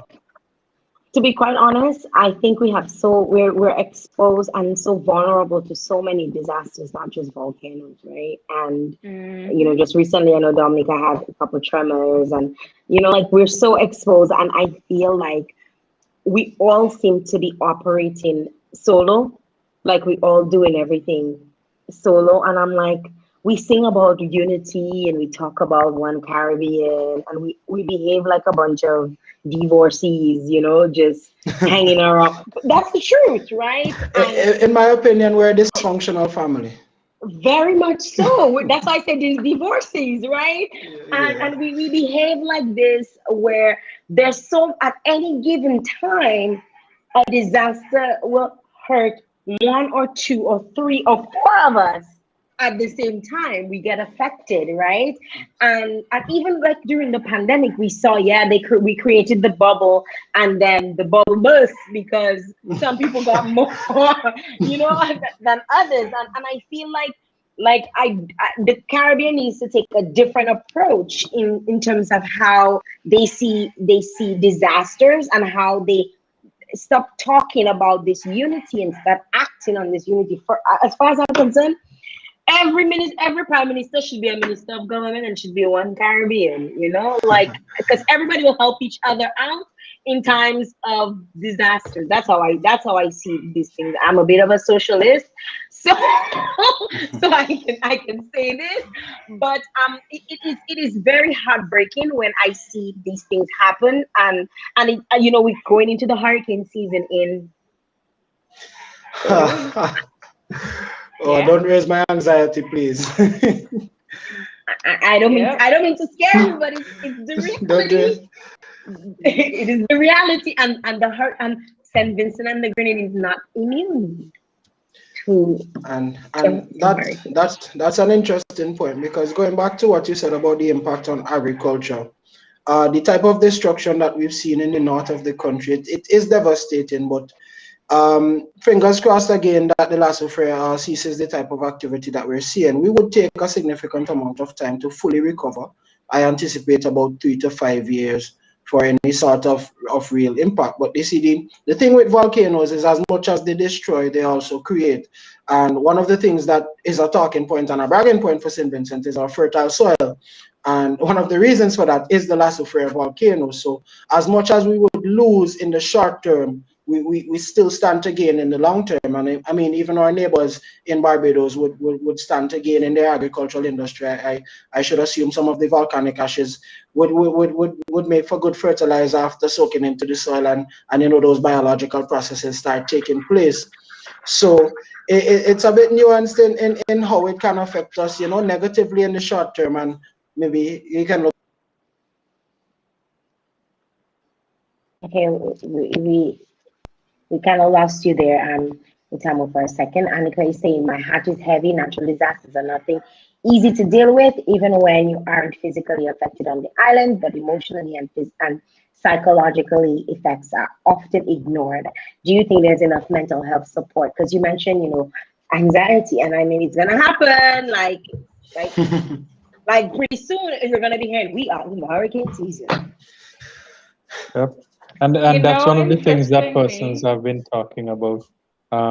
Coming out of the 1979 eruption, there was a lot of persons suffering from post-traumatic stress disorder subsequent to that eruption. And I know Heidi and the others would have had a discussion a little earlier on the psychological effects of the eruption. And I'm really hoping that we would see the social safety nets coming together to combat all of this possible post-traumatic stress that persons would be faced with, having to evacuate from their homes on short notice, disrupting their lifestyles, everything that they're accustomed to on such short notice, the uncertainty of what is to come in the future, the rebuilding. I mean, it's a really long road ahead.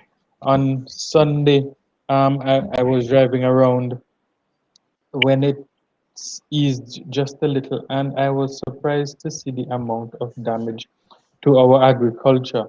Um, Lots of trees down. I didn't expect to see large breadfruit trees down.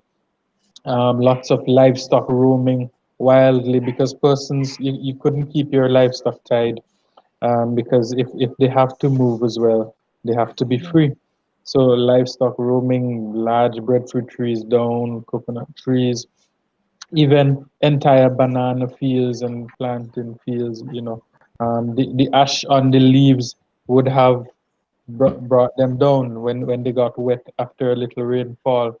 So it's incredible. It's gonna be a long road ahead. Somebody's you know, saying here, what before, maybe it's now time to reframe and reconsider the role of CARICOM. It has a role to play, but the question of whether or not it actually understands its role in this changing global village is something that needs to be discussed. And frankly, she's right. She's right. I mean, I know we all love our individual countries and our governments and what they represent and everything, but I mean, for so many disasters that have come and gone, we've relied strongly, heavily on each other, right? Like, and this is something that goes, you're in, you're out. You're in, you're out. And it's not like you might think to yourself, oh, we free, we save. You know what? Even Dominica, like, you start getting anxious when June comes around, because you remember Maria and you remember Erica, and even for, like, the entire Caribbean is vulnerable, regardless of where in the Caribbean you are. right? You're vulnerable. And then, other islands are being affected by ash. So she's getting ash. Barbados has gotten ash. And then, who knows? I'm not a geologist or I know nothing about geography. I'm a journalist. And but based on my understanding, the plates and the earthquakes that come that result after volcanoes, volcanoes erupt, and the tremors that are felt across the Caribbean, and I mean Dominica had earthquakes so long ago, right? So I feel like there needs to be some. We all love our individual countries, and but we need to think of the bigger picture and look at how the pandemic made us so vulnerable from tourism, where we had to kind of deviate and say, okay, we got to figure this out in terms of what we're going to do for or how we're going to be able to sustain ourselves. I don't know if Orion, if you want to, I see you moving your head a little bit. I don't know if you want to say something about that. You there, Orion? You're on mute. I think you're on mute. You've muted yourself. Okay, Heidi, go ahead. I don't think he's here. Right. So let me just jump back quickly to Anika's point on mental health. I mean, we're looking at the physical devastation, and it's very important for us to consider the sort of snowballing effect coming from COVID-19 into a volcanic eruption. I mean, persons in my mind, and I visited the area in the northeastern side of the island last December, and I think that area is one of the most vulnerable areas in St. Vincent and the Grenadines as it relates to infrastructure. And if those persons were already negatively affected by COVID-19, then we have those persons now losing more on top of what they would have already lost. We've heard of cases where there were increases in domestic violence against children. I mean, the mental and emotional toll on persons. Imagine the impact on the society long term, persons with these mental health challenges would be going forward. That I think that is something we cannot give enough attention to. I mean, in our discussion earlier today, as Kezron said, we spoke with 2 psychologists on the ground, and they're trying to figure out ways how to get into the shelters, how to offer their services. But it's really a discussion that the powers that be need to have. I know we in the Caribbean don't like to deal with mental health issues in a way that we should, but I think that would have a really huge impact. I mean, year go, year come from we've moved from Grenada with Ivan, we've gone to Trinidad with the floods, we've gone to Dominica with a hurricane. I mean, it's like it's tagged, you're it. It's always somebody else's turn. And then you would see persons on social media, because apparently everybody has to say something. You see persons on social media say, oh, why you helping X? You have persons in your country that need help. Why you don't help the persons in your country first? We quite conveniently forget that everybody tends to chip in when everybody else has an issue. CARICOM has a long way to go. I think that politicians would have to make the hard decisions, and the hard decisions would not be politically expedient. It would not win them any favors, and that is probably why we will forever be going around in this circle as it relates to CARICOM. CARICOM can work, but if we as a people don't want it to work, we continue to be insular, we continue to be xenophobic and selfish, then we will continue this cycle until global warming takes us all out. You know, that was the exact idea. That was the exact idea of the federation.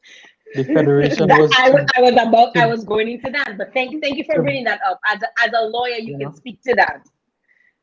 The federation was to bring together all of the Caribbean islands in political unity, but nobody wanted to give up their sovereignty or parts of their sovereignty. And we remember that it ended famously with the 1 from 10 leaves none statement. I don't know if anyone would ever give up their political autonomy. We can have economic integration, and we have had successful economic integration in the sub-region in the OECS. Primarily, you know, we have one currency, we have one central bank, etc., and that has led to stability in the sub-region. But CARICOM, I don't know how we're gonna get there. I think we can. I think we can operate as like states. We can operate like states. Like you could still have your same elections within and who you support, who owns majority, probably call it a municipality or call it a province or call it a something, right? There is a functioning federation in the region. St. Kitts and Nevis are functions as a federation, so it's not impossible. And I must shout out to all of the CARICOM countries, though. Everybody has given some assistance to St. Vincent and the Grenadines. I noticed Trinidad, St. Kitts gave $1 million, Grenada, Barbados, St. Lucia, and you know it speaks well for regional integration. I mean, when we had that that hurricane in 2002, 2003 that damaged Grenada. I can't remember the name. We had Grenadian students come over to St. Vincent and the Grenadines. Ivan in 2004. 2004, I think it was. When Maria, etc., hit Dominica, we sent over our Bailey bridges, and I'm told even recently that the Bailey bridges are still in use in Dominica. Yes, in some areas.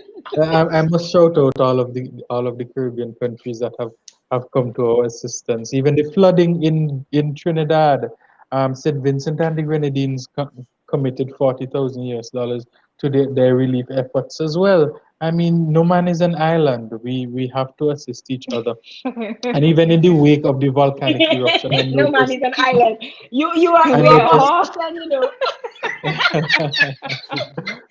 And guys, I strongly believe that the young people who are coming up now need to come together and decide, because you know we have this thing where you know all our young people in the Caribbean, they go to UE and they meet each other, and I mean that's how I have you guys on my show, because you guys are friends of my sister, right?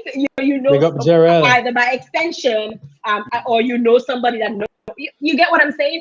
And the bottom line is that you guys form such community when you are at UE and you know, and you meet at university.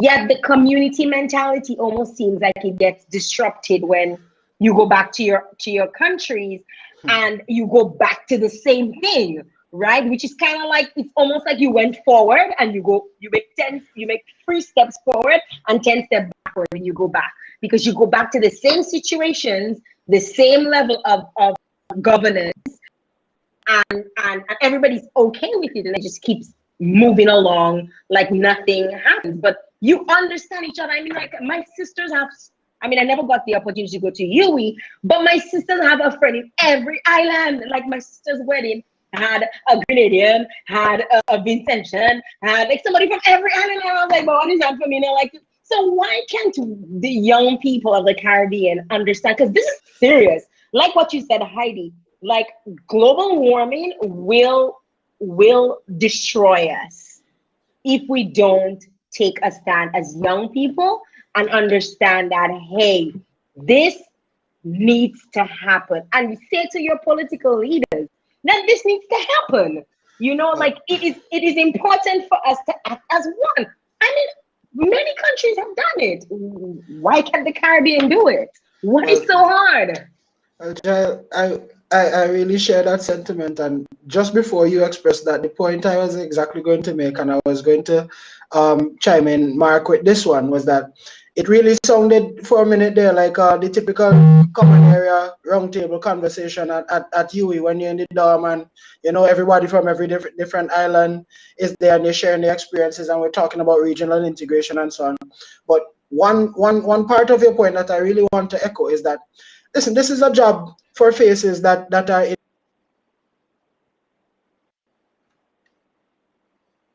tools that we have. I mean, here we are sitting in different islands. There's a crisis in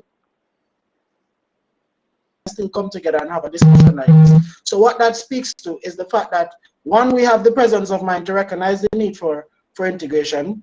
Two, we have the tools to make it happen. So I truly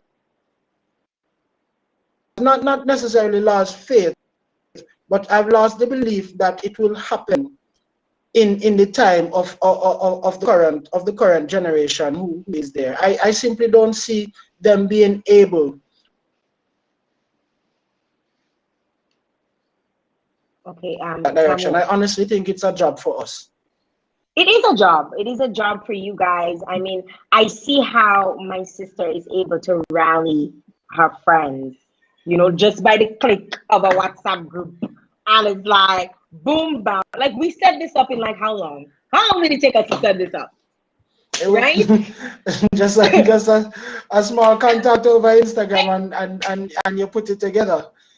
Right. Yeah. And the people she rallied, some of them were like, you know what, I'm not the best person. And it was so important to see that. I'm not y'all in your right mentality, your right mind, with all your education, you can say, I'm not the right person, but I can put you in touch with that person. This is the right person that can speak on that. Bring in Utamu, bring in this person, bring in I didn't do anything. I just stand there and say, okay, all right, that was it. Send me a picture.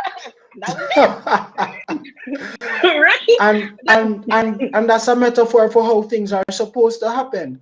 You understand? You're supposed to be able to call on your friends in neighboring islands, even at a level of governance. You're supposed to be able to call somebody in Dominica and say, hey, listen, we have this problem here in St. Vincent. Do you think you could help us assist? And the person in Dominica say, no, man, but I have this friend down in Grenada who I think might be better placed and better positioned to assist you. And then the Grenadian might say, okay, well, the Jamaican has the resources to make that happen.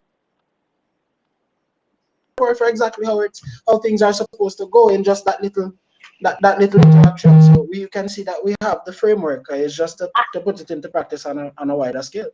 And I think you guys have the backing. You have the backing of the University of the West Indies in the sense of they're the ones that bring y'all together, right? So when I say y'all, because I didn't go to UE, so they're the ones that really bring all the Caribbean islands together, where like minds are concerned, where education is concerned, where progress is concerned, and I think that, conversations like that need to continue. I mean, yes, we're talking about a disaster, but these conversations need to happen at the level of UE, where UE and people come and they make a stand and they say, hey, we need integration.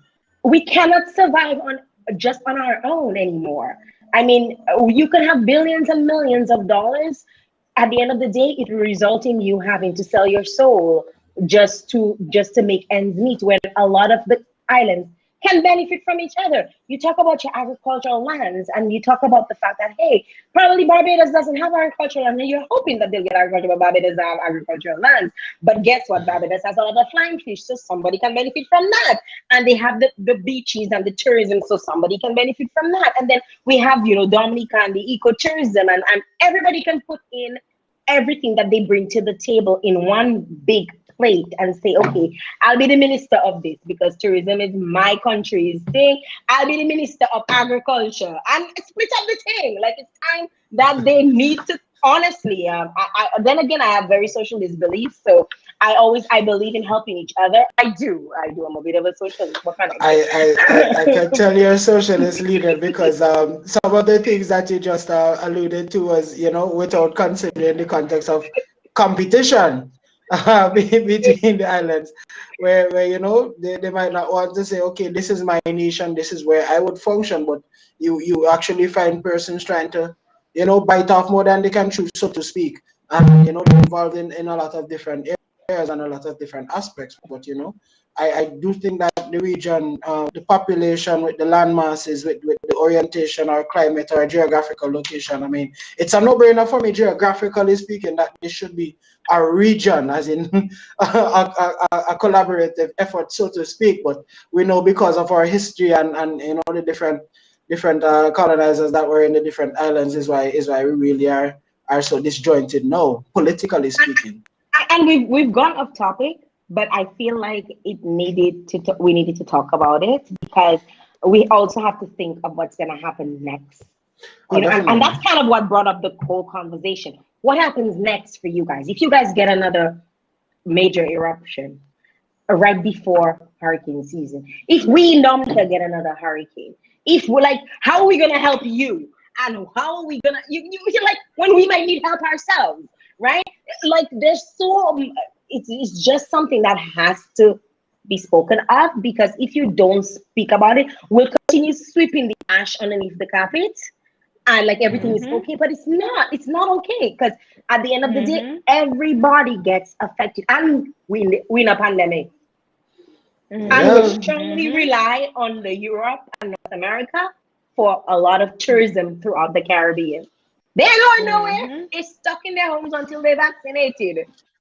And you see, the thing is, right, the La Soufriere volcano sneezed, and the entire Caribbean will catch a cold, so to speak, when it comes to the hurricane season, because there is a link between the volcanic activity that we're seeing currently and the hurricane season. I mean, with the levels of emissions of sulfur dioxide, which is an atmospheric gas that has a lot of different implications. I won't go into the science, but it just means it has a lot of implications for the frequency and intensity of storms. It can either mean more storms and more powerful storms, or it could mean less storms, less powerful storms, and that has implications for rainfall.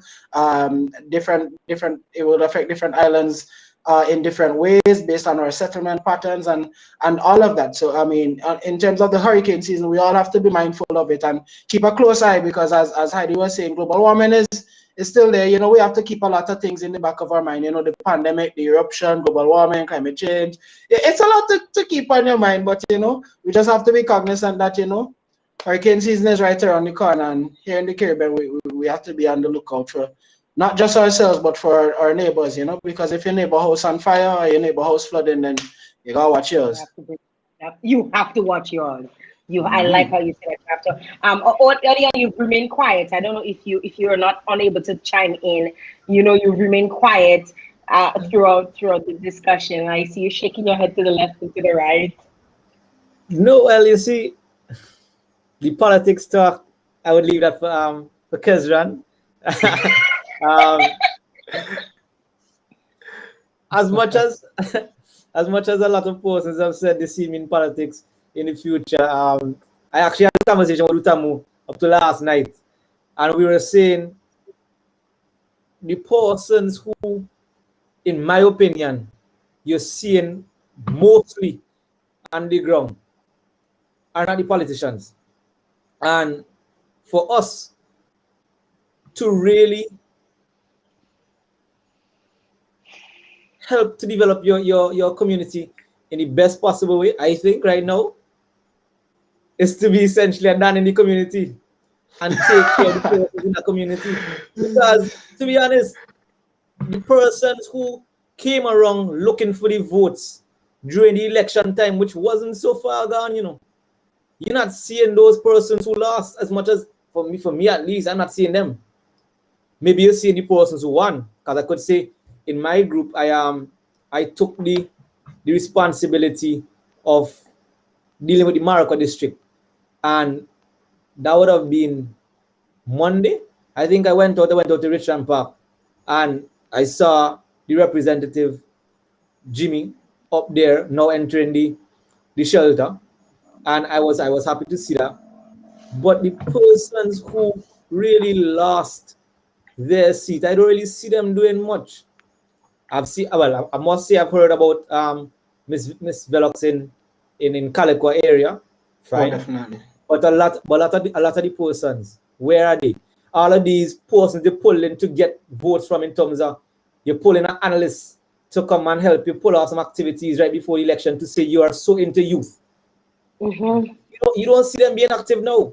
And that's why when it came to election time, I had a difficulty having discussion with some person because it's really just a rat race in elections. Who could really manipulate the numbers best? Because after the analysts come and they do the job, those analysts do not care about the country. They come, they do a job for the representative. Win or lose, the analysts go back to where they come from. They don't care about the country essentially. They come to do a job and look at the numbers and work the numbers. So I just feel like if you really down for your country, or the community, it's best to be done right now. If it comes to the stage that you end up in a seat by the people's choice, so be it. But start You are rebel. You are rebel, but none of that rebel life. And that was a very fun conversation last night. It was, you know, but I saw a question. Sorry, I saw a question from Anika. I don't know if it was addressed about the COVID protocols in the shelters. Yes. I think, well, we have already seen some. I think there are reports that 2 shelters have experienced outbreaks, I believe. And 2 shelters. To be honest, the situation, I don't think it really allows for the enforcement of COVID protocols. Again, most of the shelters are schools, and you essentially putting persons to sleep in a classroom. And I could talk about one shelter I've been interacting with regular. A classroom for some is a family. Sometimes the family has to stretch 2 classrooms because of how big the family is. Right? We've seen families of 13 persons. Right? You can't fit 13 persons laying on a cot or on a mattress in one room. And the physical environment of the building is just small for the interactions, and to say you're going to be keeping the COVID protocols, it's very hard. A lot of persons are not vaccinated as far as I'm aware. Some have said that if needs be, if they have to take it in order to be relocated, they will take it. But as long as they're in St. Vincent, no. And it's just hard. It's just hard. So to answer the question in short, I don't think the COVID protocols are being observed, but it's not that persons are just disobedient and saying, oh, it can't happen. It's just that the physical environment is so limiting.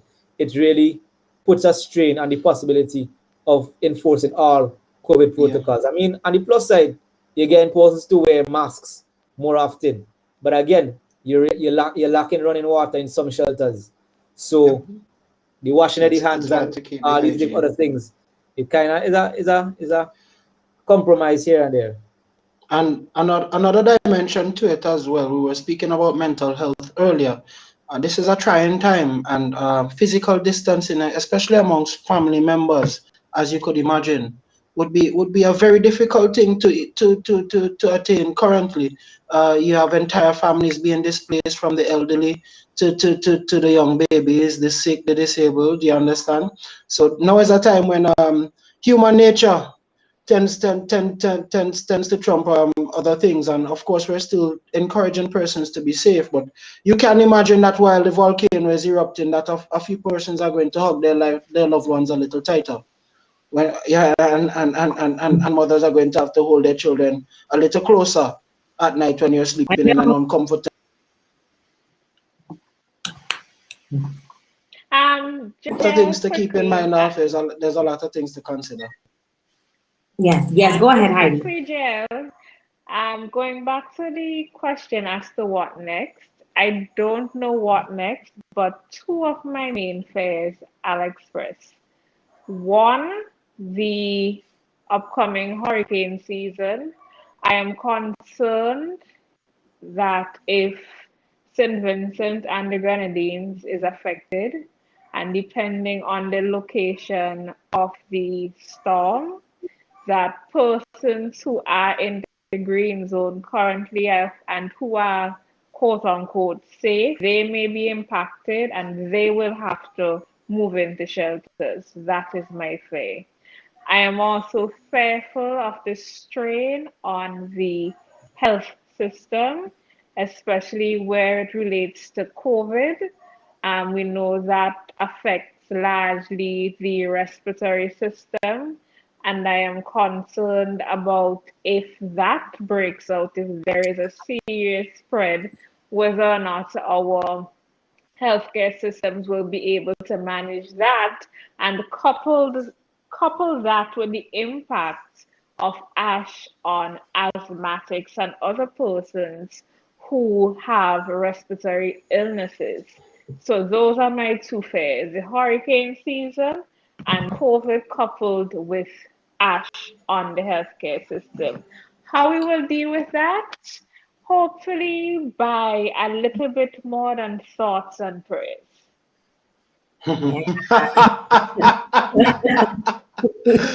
Oh boy. Yes, I mean, yes, I see why you moonlight as a social commentator. I really see, I see that. Kezron, you have some interesting interesting insight, in terms of some of the things that you want to share in terms of what happens next or what could happen next, or even preparing for the season coming up, as a nation in terms of SVG. Well, continuing the discussion on next steps, I remember coming out of Hurricane Maria, etc. Dominica had to amend their building code to so that homes which are built and any facility which is built would be built in such a way that it could withstand hurricanes. I think especially in our red zones, homes should be built to be able to withstand ashfall from the volcanic eruption. I see lots of devastation in that. The ash would have fallen 4, 5, 6, maybe more inches on the house roof, and a little bit of rainfall, and the ash got wet and the house roof caves in. I think that the building code needs to be revised so that these homes which are built in the red zone can be built in such a way that they will be able to withstand the ash fall in a volcanic eruption. Although it will be expensive, it will be more expensive on persons constructing in this area. But think of it going forward, the rebuilding of these homes, it's not going to be cheap. The galvanized, etc., roofing material is very expensive, and I'm seeing churches, schools, homes, businesses being devastated in the red zone. And then the second thing would be amending emergency response protocols, because I mean, at 5:30 p.m. when the evacuation order was given, everybody started scrambling. And I remember driving home and vehicles were just continually passing until late in the night. The vehicles were passing, and by the next morning, we had an eruption. The professor said that they may have been able to give 12 to 48 hours notice, and we actually got 17 hours notice before there was an eruption. And what we are witnessing now is that the persons in the shelters still were not prepared. They would have said, try to pack at least food supply for at least 3 days, and then persons would have come to the shelters with their long empty hands. I mean, we need to amend those emergency response protocols, and to see that whenever there is such an emergency again, the response would be a bit better. Because I just want to counter just to see the transport that was provided for the persons who do not have transport didn't even facilitate if you packed that much already. For example, remember at that time, persons, we got the order at what time? Around 4:30. That is going to be the case. 5:30. Right, well, around 5:30, and then transportation never arrived until late in the night. And at that point, you're not going to say, oh, I'm going to take up half the bus with my whole house of food items and things for 3 days. You're going to say, yo, we need to move as many people as possible. So take the bag in your hand, whoever could hold on your lap is where you're going to go with. Otherwise, you gotta stay. Because I've heard other persons say they had bags with them, and when they got to the buses tell them, nah, that's not gonna work. You gotta walk with less than that. We So have Anne. Anne is asking, would banks want to assume that risk when it comes to lending in the red zone area? Well, that is Well, another And not interesting banks question. alone, but insurance companies as well. I mean, And then you think of it's property going to be values in rough. those areas. from Yeah. the perspective of the building codes, I would take it a step further to say, outside of the building codes, for I think it would be more prudent to consider land use zoning, where we have a clearly demarked red zone, and it's clearly demarked not only just by the territories but also by a few mountain ranges, and also by the topography of our island. I don't think it pertinent for us to invest in any major reconstruction to consider for it to withstand ashfall, because knowing what we know about the Lasso volcano, withstanding ashfall is one thing, withstanding a pyroclastic flow, a lot of debris coming down from the volcano is another thing.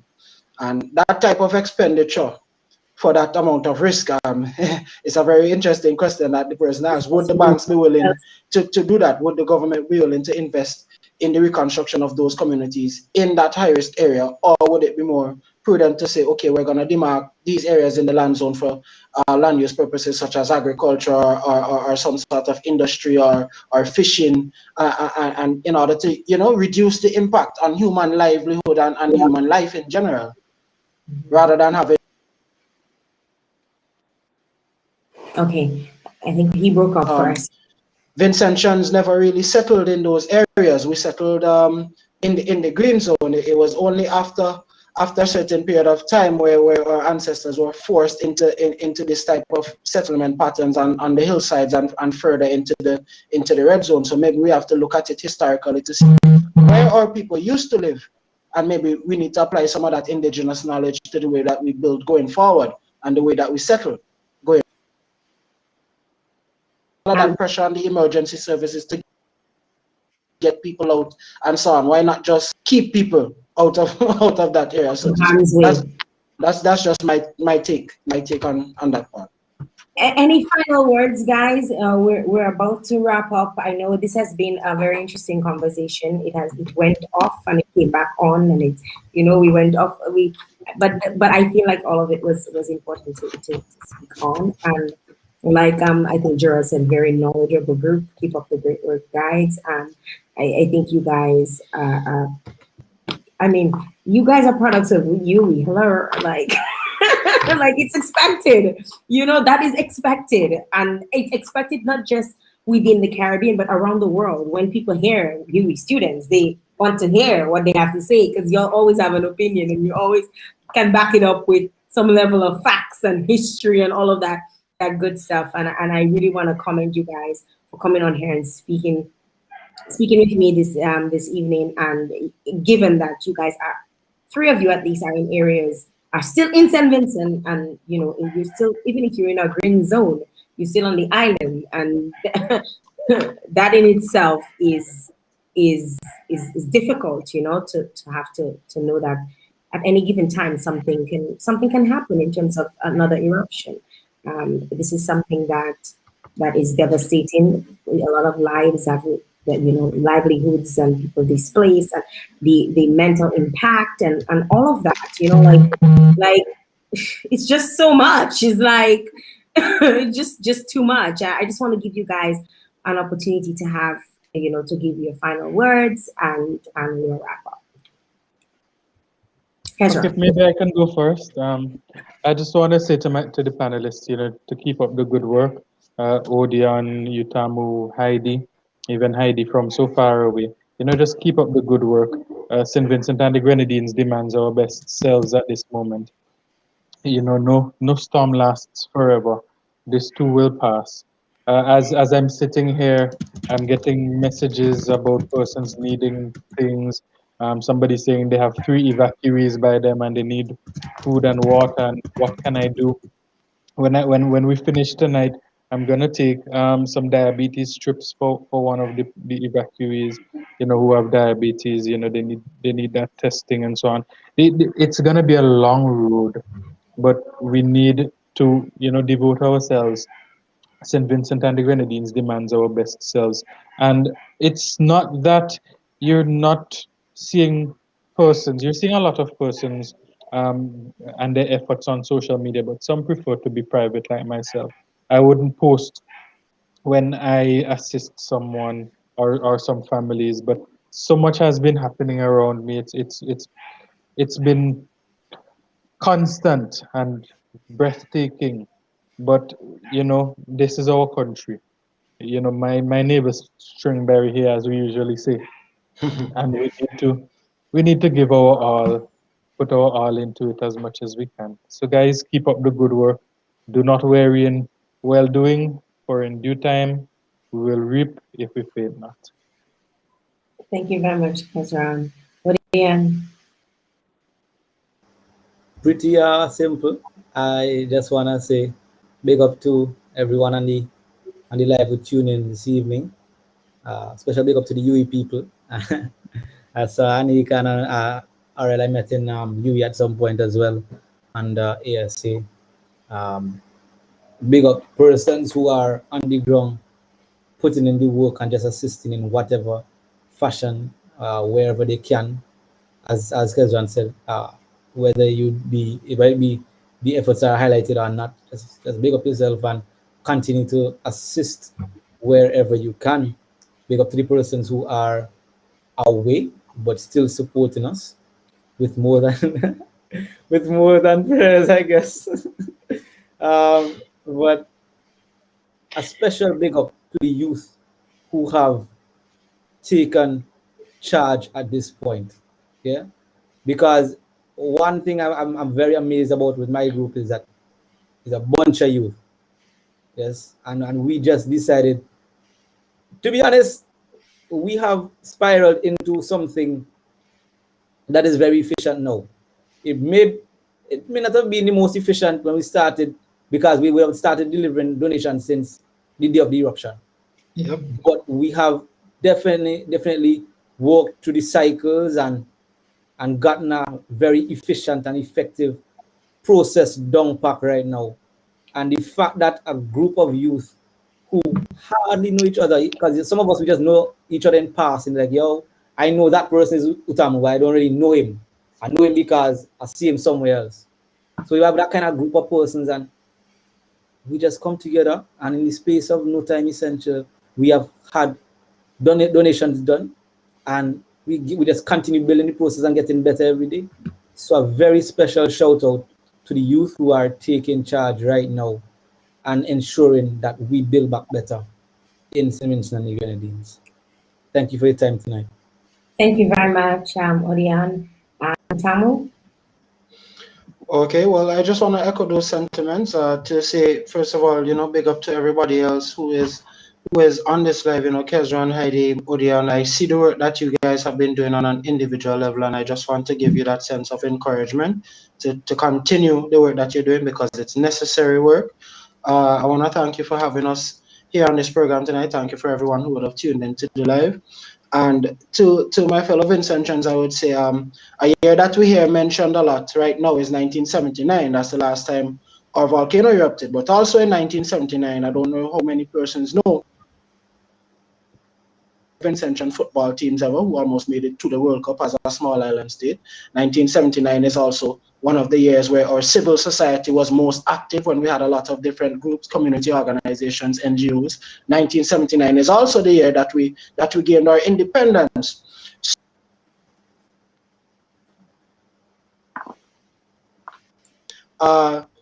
If we're going through something similar to 1979, then it requires us to adapt it in its entirety, and not just focus on the eruption, but also focus on some of the positives that were that same sort of situation in the way that we move forward, hopefully from this 2021 eruption, provided that the activity does cease. I mean, the work on the ground that is amazing. The work that I see from the young people is amazing. The response is great, and I know that St. Vincent and the Grenadines is a strong and resilient nation of people, and we will get through this together. Thank you, everyone. I want to encourage you, all three of you. People have been asking some questions. Like, we have questions about CXC and students. All of these. That question just. I want to encourage you guys to, once you have the information, to go on the live and just respond. You know, just respond if you have a moment. I know a lot of you, like, you're gonna be heading out to do other things, but if you have people you can refer back, or if anybody you know, or if there's just a one central place that we can just go and get all the information, you know, that would be fantastic. I know our social commentator. I want to give her a time so she could wrap up here with us. Heidi, your final words. Jael, thank you so much for having us. I mean, it's important to continue to speak about it, and thanks for giving us the platform. The moment we stop addressing what has happened and sharing and pointing out the devastation that has taken place in St. Vincent is the moment that our ability to gain aid will be impacted and will be reduced. So thank you for that. Thank you guys, all three of you gentlemen, for joining in, for stepping up most importantly. Our future is bright. Our people, though we may be dysfunctional at times, though we may draw the line in the sand as it relates to our political preferences, our people have shown that regardless, we will stand together, and I am so touched because of it. It's a long road to recovery. As Yutamu said, 79, the last date in our minds, but from the ashes of 79, our nation was born. So this is an opportunity for us to just reform ourselves, for us to transform into the next stage that St. Vincent and the Grenadines will be. Thank you so much for those of you who have given aid. We appreciate it. The people need it. And I hope that you will continue to open your hearts and, most importantly, your wallets in helping the persons who have been affected in St. Vincent. So thank you. Thank you once again. Well, I'm looking forward to elections in St. Vincent in the next couple of years. It has indeed been a pleasure having you guys on here with me. Thank you very much for the opportunity to speak with you. I know, like, there's so many hindrances and so many things that you guys had to overcome to be here tonight. Not just overcome, but some things that you had to kind of say, okay, let me put a pause on this for 2 seconds so I can come and speak. And you have to go back out there and get back. Utamu, you know what I'm talking about, right? Oh, yeah, man. Myself and Mark have a meeting right after this, I think. See, there you go. So I'm truly grateful that you guys took the time. I want to big up my sisters who are always on the live, Aurel and Jarel. Big up to you guys and everybody else who came on and shared and putting you guys together, putting me in touch with you guys. I want to big up my sisters especially for that. And thank you guys for coming out and really sharing. And like one of the things Heidi said, especially when it comes to relief and wanting to open up your pockets and give, make sure you verify or seek to verify who you're sending monies to and what exactly they're going to be doing with your money. And they can have some level of transparency as it relates to distribution. And I think you guys are a good group, and I would encourage anybody to reach out to you guys, and I'm sure you will lead them in the right direction. Thank you very much, guys, for stopping by, and all of you who supported, and all of you who came on, and all of you who shared, and all of you who tagged a friend, who invited somebody else on there. Thank you very much. Till next month, Cacoa Tea next month. Thank you very much, guys, for coming on. Have a good night. Have a good night. Thank you. Good night. Good night. Later, everybody. Thanks, guys. Thanks to the guys from St. Vincent for stopping by. And to all of you who tuned in to Cacoa Tea, thank you very much for your time. I hope you guys shared the live. I hope you guys learned a lot. We had 2 amazing sessions. And I hope to see you here next month. Same time, same place. Don't forget, if you missed the show, or if you probably cannot view the show because you might be busy, you probably want to just put in your AirPods or your headphones and listen to it probably in your car or whatever. I will be uploading this segment will be split in two, so it will be uploaded on everywhere you listen to podcasts in the next couple of hours. Thanks again, guys, for tuning in. Thanks to sponsors Digicel and Glam for making this possible. Big up yourself. Thanks, Annika, and the rest of the guys who came on. Big up yourself, and thank you so very much for the support. I truly, truly appreciate it. Until next time, have a good day, guys. Be safe out there. Be well. Remember your neighbors. Remember people in need. If you can help somebody, do what you can. Do what you can to help somebody be safe during this. Bye-bye.